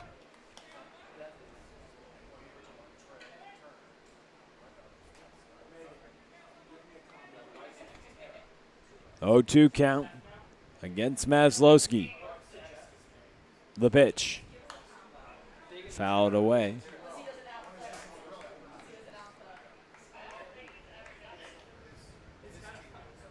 So fun to watch Cleveland pitch because when guys have so much spin and run, they're just so hard to square up, and that's why he's been so effective. Almost gets the strikeout there, just misses a little low. 1 ball, 2 strikes.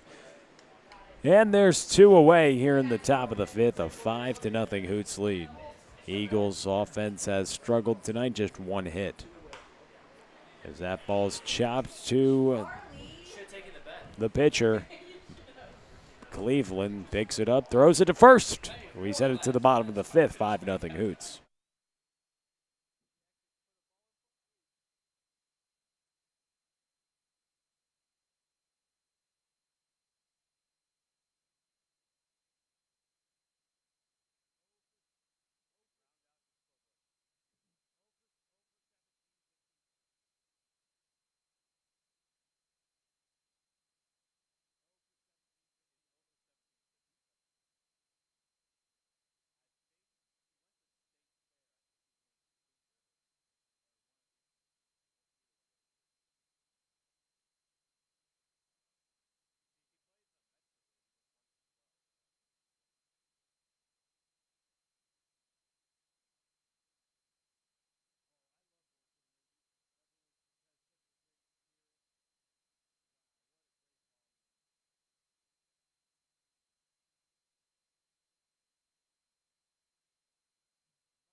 Krogman, Young, Bergman due up here, bottom of the 5th, against the reliever Logan Bexton, who came in relief of Dick Knight and stranded a couple runners. It's been a fun night at the ballpark. If you're a Hoots fan, which a lot of people are, they come out to see these Hoots. They kind of treat them as the home team, and what they like to say is they like to hoot, hoot, hoot for the home team as they had the 7th inning stretch, a pseudo 7th inning stretch, as these games are only 7 innings, but they do it during the 5th, and they call it the 7th inning stretch, where they want to proclaim that they're going to hoot, hoot, hoot for the home team, and they've been hooting tonight, Shane. 5-0 lead right now. Been leading since the 1st inning, and what a job Carter McCall did really shutting down this Eagles offense. We've seen how much offense this Eagles offense can generate, and Carter McCall just was stingy all night long. Backtracking is Eads, and the ball hits off the wall. Krogman has himself a double. To lead off the top of the 5th, the White Sox prospect gets a 2-bagger. And Chase Krogman, the ball just jumps when the ball comes off his bat, it just travels differently than what you see. His strength, he's not the biggest guy in the world, but his strength and his power, he generates so much bat speed with his lower half, and his hands are incredibly quick, and the ball just flies off his bat harder than a lot of players. The ground out to shortstop moves Krogman up to 3rd with 1 away. Jamie Young retired. That brings up Colin Bergman. Bergman was a standout, Shane, at CBC High School, a local product. Then went to St. Louis University. We see a couple other players in this league. Or you might know it as Parkway Temple. A first-team All-Conference a couple times, Conference Player of the Year in 2019. He was the top 10% in his class as well. Got the George Washington Carver Award for doing that, so we know he does excellent in the classroom. From some of the R&D we do, the little research and development on these players, on our best friend Google.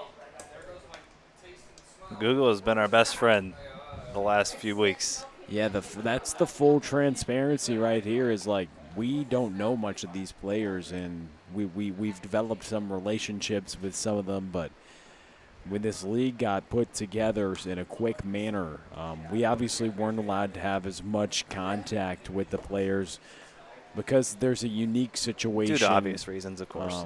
Yeah, there's a couple of obvious reasons. Of course, the social distancing measures that have been trying to take place, and so obviously I think media contact with players and the Car Show Collegiate League wasn't at the forefront of priorities when a lot of these things got put together, and that's an obvious thing.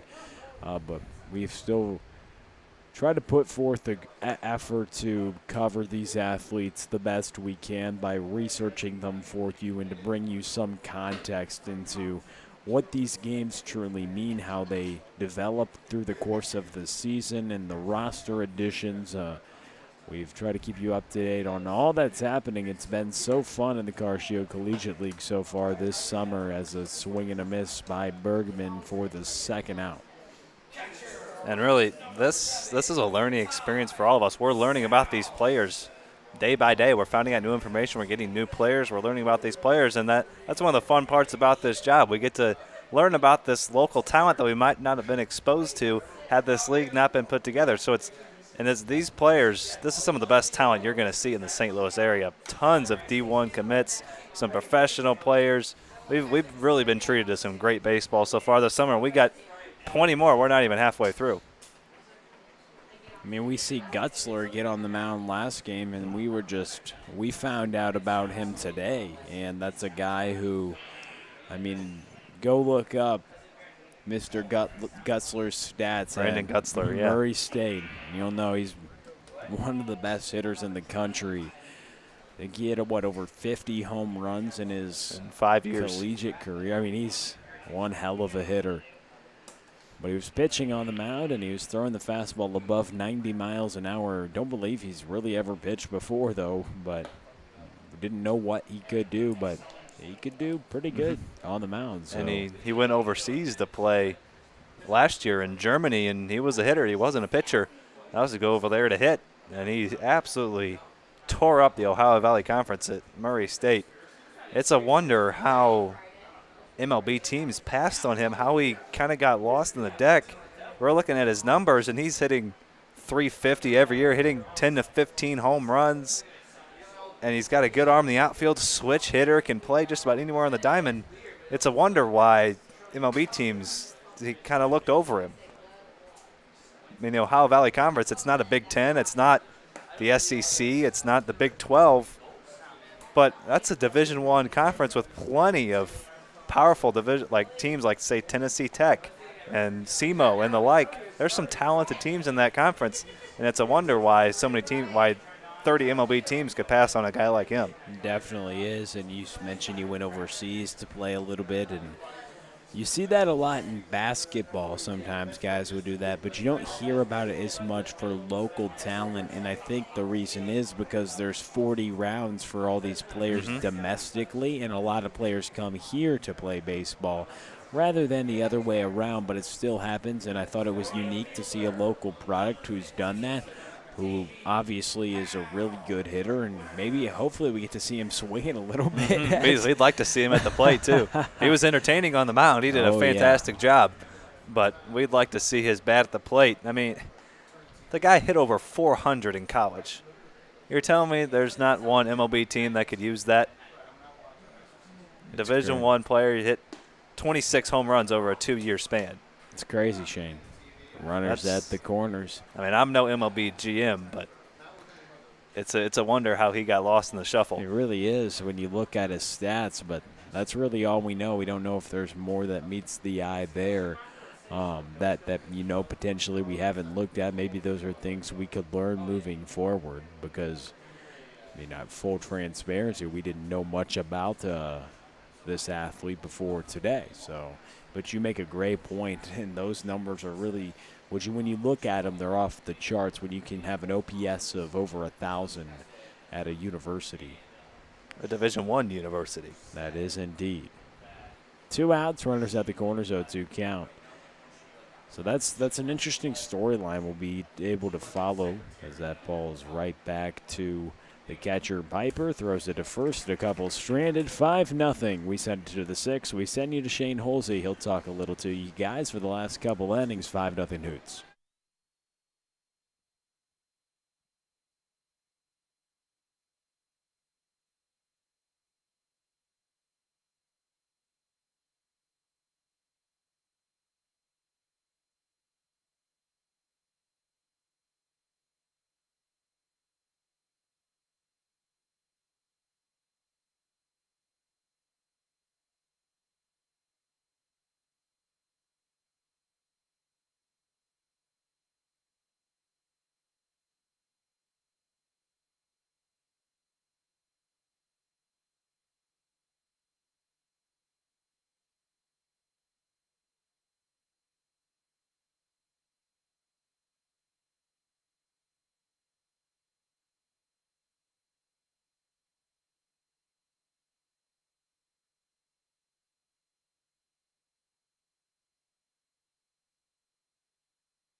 Tyler Cleveland back out for a second inning of work, as he'll try to keep the shutout intact. The Eagles have been held off the scoreboard. 5 goose eggs on the scoreboard, and it's been nothing but goose eggs since the third inning. The Hoots put up 3 in the first, 2 in the third rather, and it's been nothing doing since. Logan Beckson has tossed the inning and a third of scoreless ball. Tyler Cleveland with 1 scoreless inning himself, and he'll work to Jalen Jones to lead things off. 9-1-2. Jones, Hop, and Eads. Here in the top of the 6th, Cleveland trying to keep the shutout intact. No runs, just 1 hit for the Eagles, no errors. 5 runs, 8 hits, no errors for the Hoots. Thank you for joining us here on Carshield Collegiate League TV. A long day of baseball. We got started just afternoon, about 12:02 this afternoon. We've had some 7th inning heroics in both games. We've had a comeback by the away team in Game 1. The Falcons came back and won 8-6, and then a walk-off in the 7th by the Cornbelters to win their 7th ball game. They won that game 4-3, and the Hoots with a 5-0 lead here in inning number 6. This Hoots pitching staff, we've said it time and time again, continues to impress. A sub-2 team ERA coming into play. And now their 11th ball game, and this pitching staff has been the stingiest we've seen game in and game out. And there's a strikeout by Tyler Cleveland. The man on the mound right now has been one of the more impressive arms carving through this Eagles lineup out of the bullpen.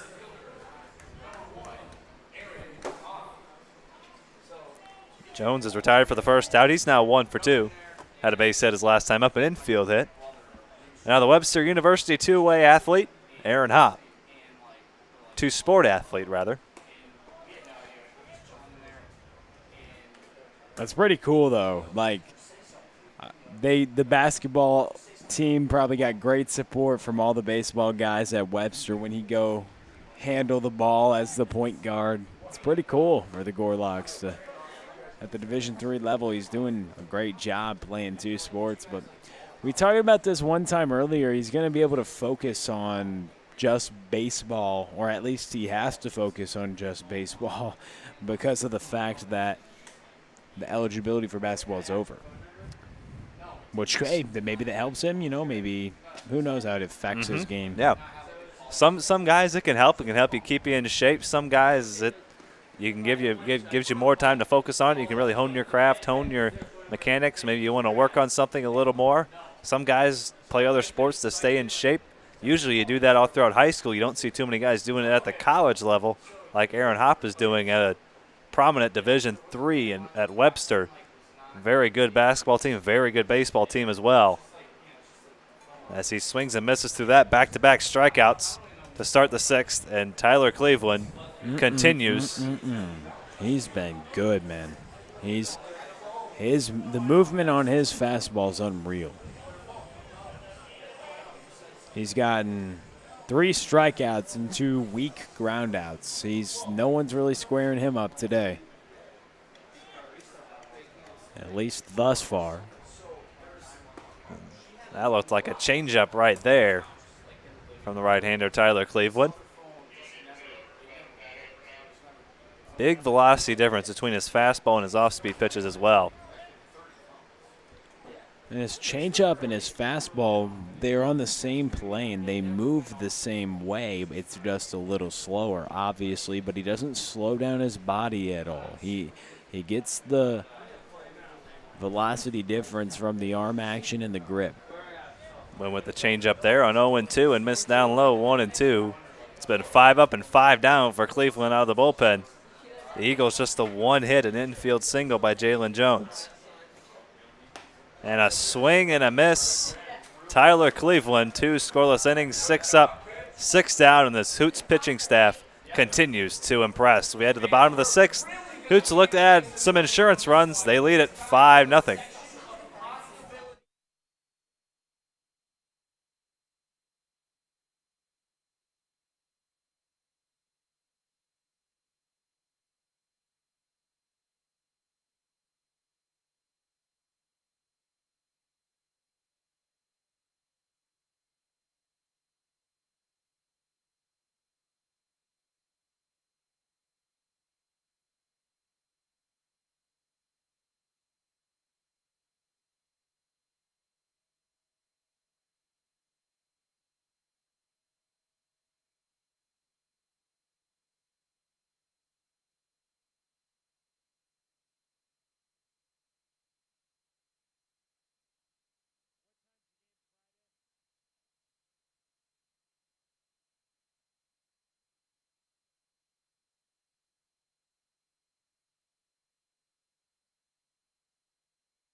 Luke Lampros to lead things off here in the sixth. 9-1 and 2. Lampros, Martin, and Neville.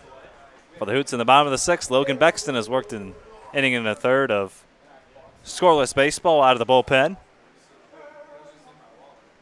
Surrendered a couple of base runners, a hit and a walk, but nothing doing against the right-hander. Out of Fatima High School, Logan Bexton. Seen a couple Fatima High School arms. Austin Schrosser to be one on this Eagles staff, who's taking his talents to Mizzou. So big-time arms out of there. We've seen a lot of people from your neck of the woods too, Shane. Holt High Forestell, School. Wentzville. And of course, O'Fallon.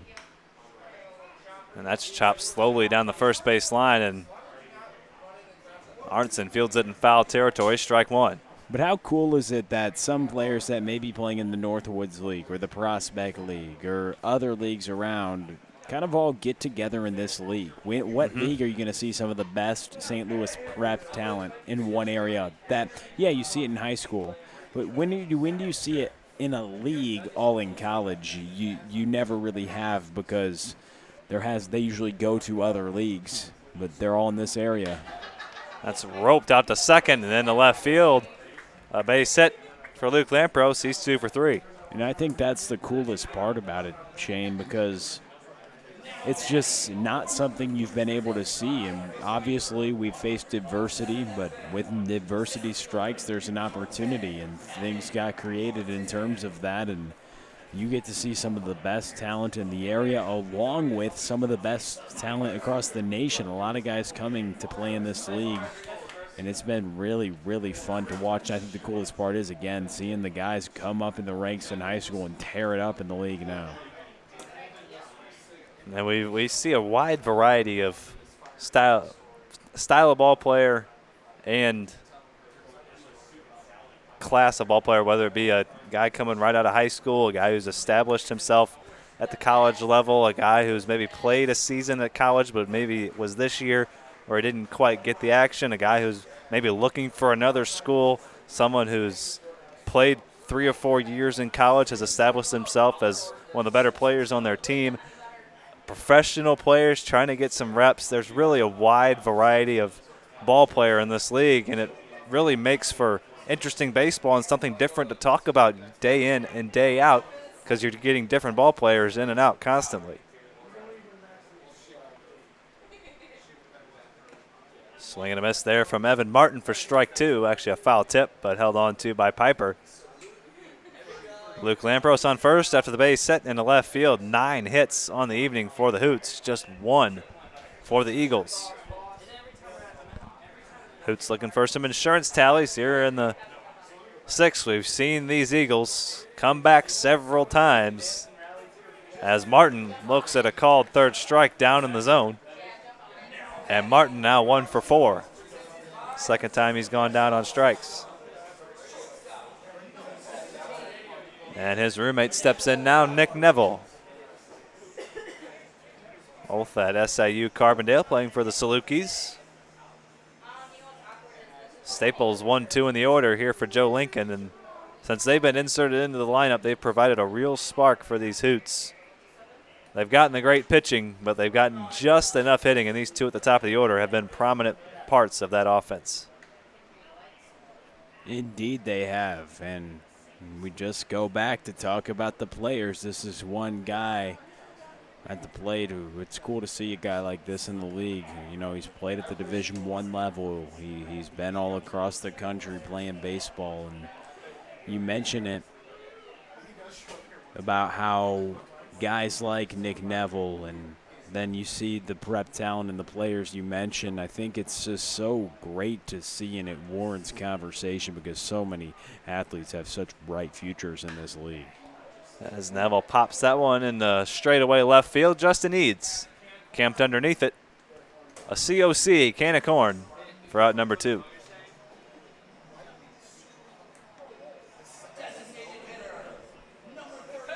And now Andrew Keck, he's working on a 1 for 2 night. He's scored a couple of runs, stolen a base. Another nice evening for the designated hitter. When he's in the field, he's primarily behind the plate. And we've seen the speed on display, stole the base as well.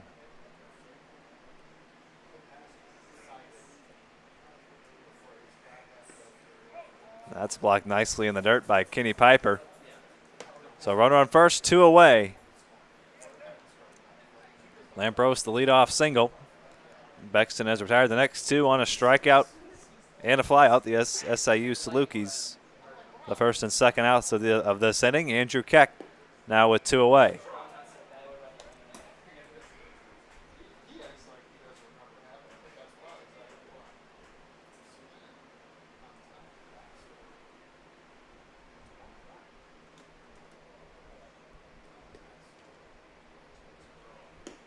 A check swing by Keck, and he didn't go around. Ball 2.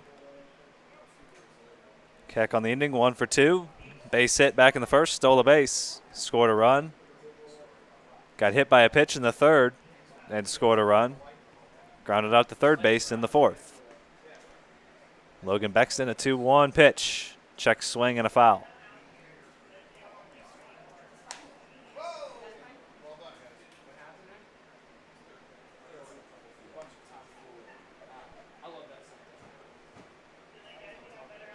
So Bexton trying to work 2 1/3 innings of scoreless baseball and give his offense a chance, albeit a slim one, to come back in the 7th. Time call at the plate. Kenny Piper, the backstop. Hamilton Anderson started this game. He's now out. Kenny Piper behind the plate. Peyton Leeper took over in Piper's former position at short, and Piper moves behind the plate. The 2-2. Chop foul. We'll try it again. You know how these 7th innings have gone. Oh, this ball game is far from over. As good as the Hoots pitching has been, there's no action in the Hoots bullpen, so Cleveland, for all intents and purposes, will be back out there for the 7th. He's been good. He's been good all season long. It's fun to see him pitch. Central Arkansas has themselves one heck of an arm. And outside corner just missed. Good at bat here by Keck. Pitch number 7 coming up. Trying to get a 2-out RBI here. The runner will be off at the pitch, so any ball in the gap should score a run. Outfield pretty much straight away.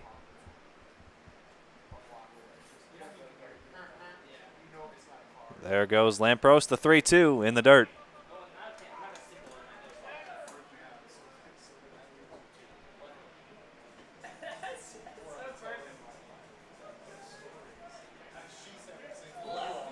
So now runner in scoring position, Chase Krogman trying to come up with a 2-out RBI here. He has a couple of hits already, 2 for 3. One of those was a double into the left field corner. That was the last time he was at the plate. And he's slowly but surely.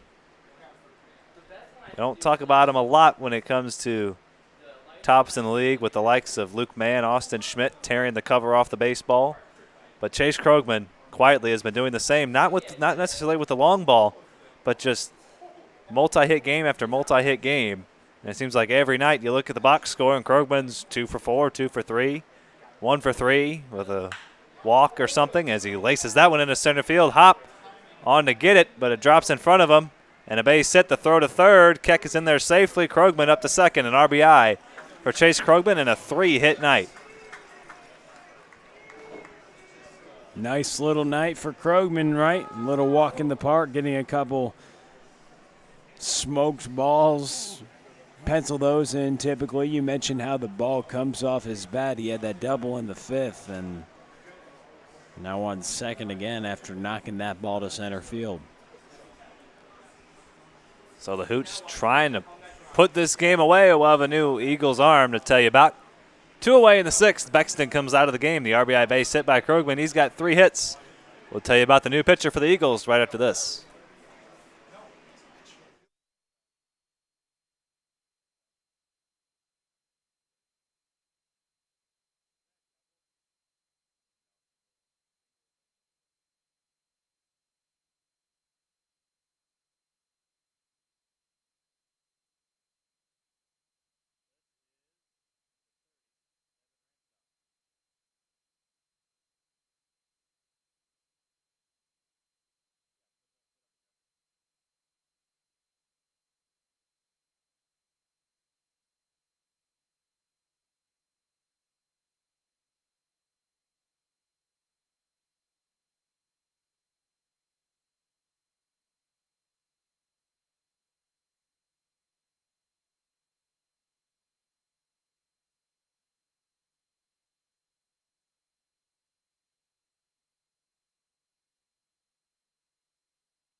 Right-hander Evan Ramsauer into the ball game. The Troy, Missouri native comes into the ball game for the 4th time.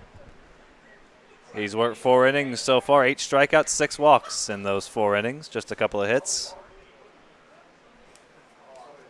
He's working with runners on 2nd and 3rd to Jamie Young.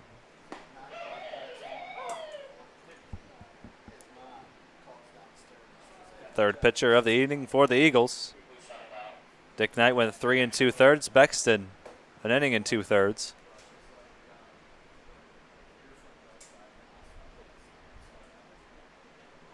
As he plunks Young, and the bases will be loaded for Colin Bergman, who's already driven in 3 runs this evening.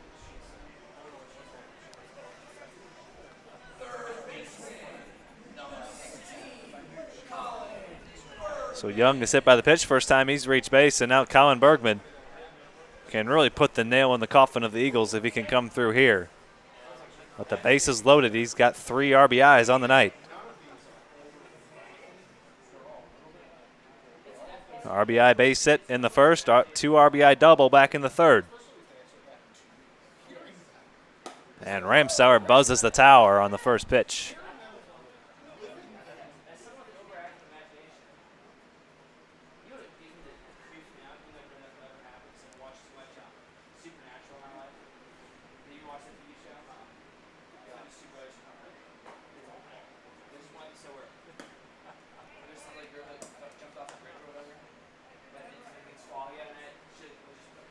Bases loaded, 2 away. Hoots looking to add on here in the 6th. Evan Ramsauer with the bases loaded facing Colin Bergman. And that gets away from him. Back-to-back hit by pitches. And Colin Bergman has 4 RBIs on the evening. Keck comes across to score to make it 7-0. Not the way you envisioned coming in the ball game, but just needs to get an out. He has just 1 out to get. Proving a little more difficult than he might have imagined. Kenny Piper, his catcher, will head out to the mound to try to get his right-hander back on track and try to get this final out and send things over to the 7th. Ty Stouse will be the hitter with the bases loaded. Still 1 more out to get for Ramsauer. Back-to-back hit by pitches of Young and Bergman. Bases still juiced.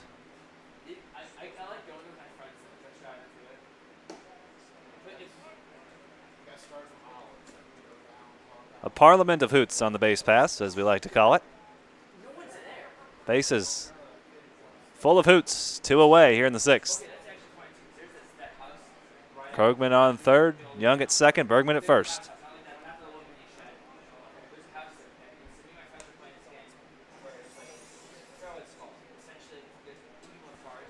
One and 1 count to Ty Stouse.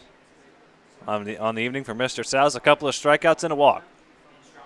0 for 2. Trying to come through with a 2-out RBI hit here. And that pitch from Ramsauer on the outside corner, 1 and 2.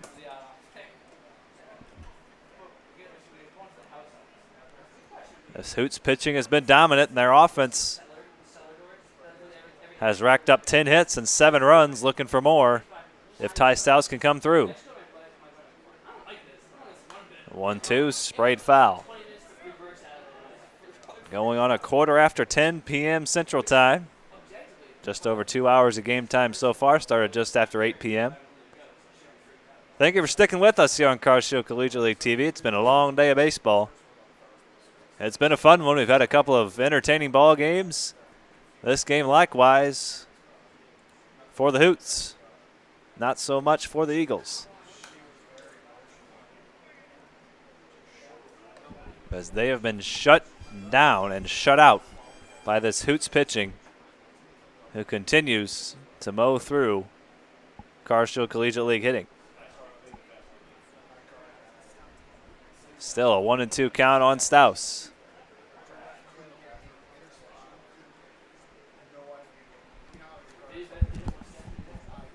Another coming from Ramsauer. Swing and a miss. Ramsauer strains the bases loaded. The Hoots get a couple more. We head to the 7th.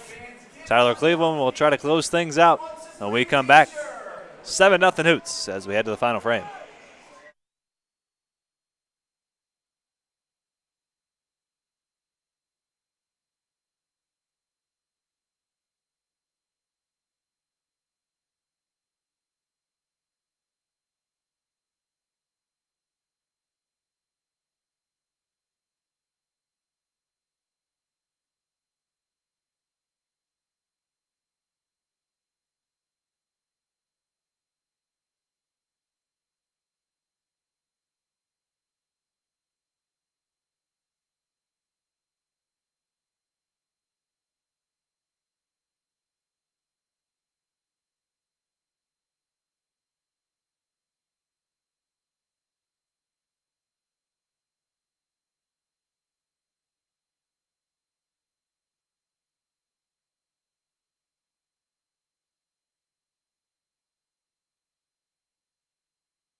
Tyler Cleveland will try to work his 3rd scoreless inning. He's been rock solid out of the bullpen all season long, and he continues to be here tonight. 6 up, 6 down.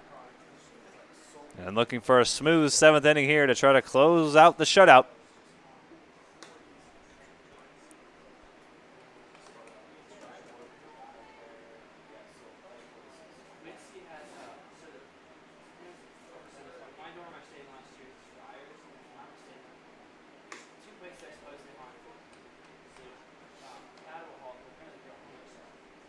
Hoots looking to move to 3-0 against these Eagles on the season. In those 3 games, they have given up just 1 run in 3 games. And Jacobson is hit by the pitch, and Ole Arnson will have a runner on base. A 4-0 victory back on July 6th. A 6-1 victory on July 14th, last Tuesday, and a 7-0 lead. The Hoots have had their way with the Eagles so far this summer. But the Eagles have had their way with the rest of the league, it seems like. It seems that way. So when the Eagles are facing anybody besides the Hoots, they're 8-2. Half of their losses coming against these Hoots. There's a strike to Ole Arnson. The Eagles just 1 hit on the night, and it was a Jalen Jones infield single that he barely beat to first base.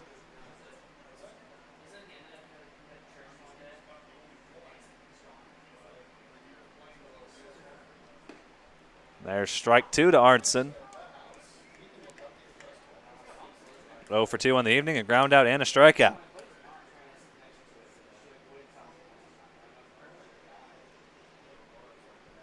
Tyler Cleveland looking for a smooth 7th inning here. Jacobson was the first batter to reach as that pitch missed just a little bit down.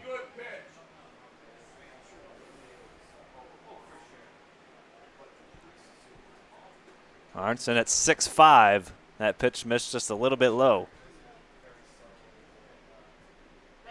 The 1-2. Sprayed foul. We'll try it again.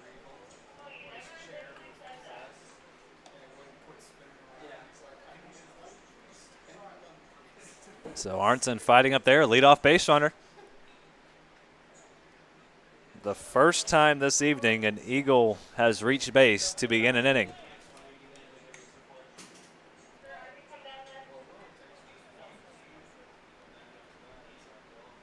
And Arntzen pops that one into foul territory. Young over near the wall, and it goes into the second row.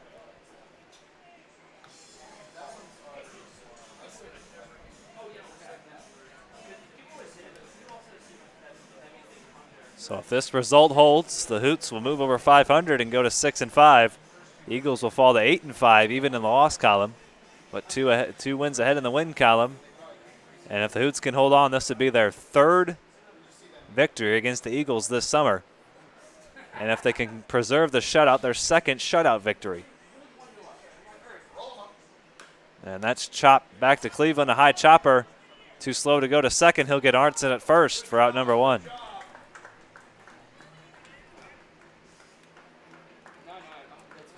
So now the first time an Eagle has gotten in scoring position this evening.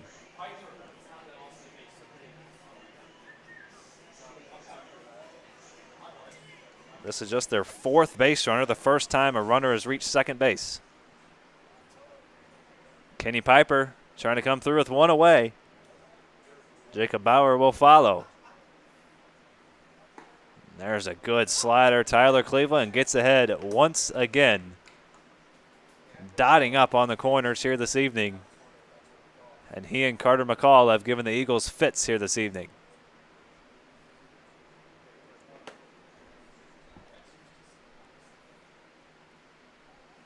Swing and a miss. These Hoots have been virtually unhittable except for Jalen Jones. An infield. Got an infield single. That has been it. Other than that, 2 walks and a hit by pitch. And that's been it. This game lowers their team minuscule ERA already. And strike 3 called. Cleveland paints a slider on the outside corner, just dotting up every single pitch on the outside corner. Not much Kenny Piper can do right there. Make that 5 strikeouts. Now in 2 2/3 for Tyler Cleveland. I mean, when a guy's making pitches like that, there's really not a whole lot you can do at the plate. Tip your cap. Just tip your cap, head back to the dugout. And say, you got the better of me that time.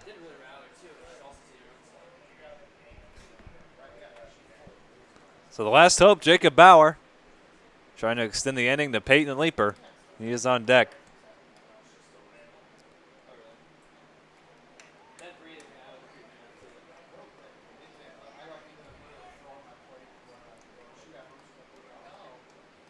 Bauer has walked and struck out this evening.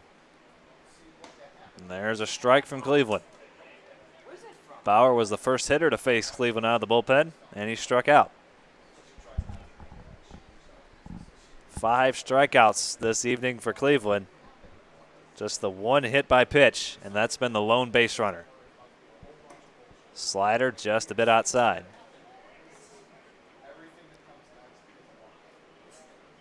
So a long day of baseball about to come to a close. The Eagles down to their final out. The 2-1 from Tyler Cleveland. Fouled away. Now the Eagles down to their final strike. They've finally gotten a runner in scoring position. It's taken until the 7th inning to do so. Trying to keep what little hope they have left alive. And trying to avoid getting shut out for the second time against these Hoots. The 2-2. Swing and a miss, and how fitting. Tyler Cleveland, 6 strikeouts out of the bullpen, and he slams the door shut on a Hoots shutout victory. They move over 500 at 6-5 and move to 3-0 against these Eagles. Eagles fall to 8-5, a 7-0 dominant victory for the Hoots here this evening. We'll wrap things up shortly. It was all Hoots this evening. 7-0. We'll be back shortly.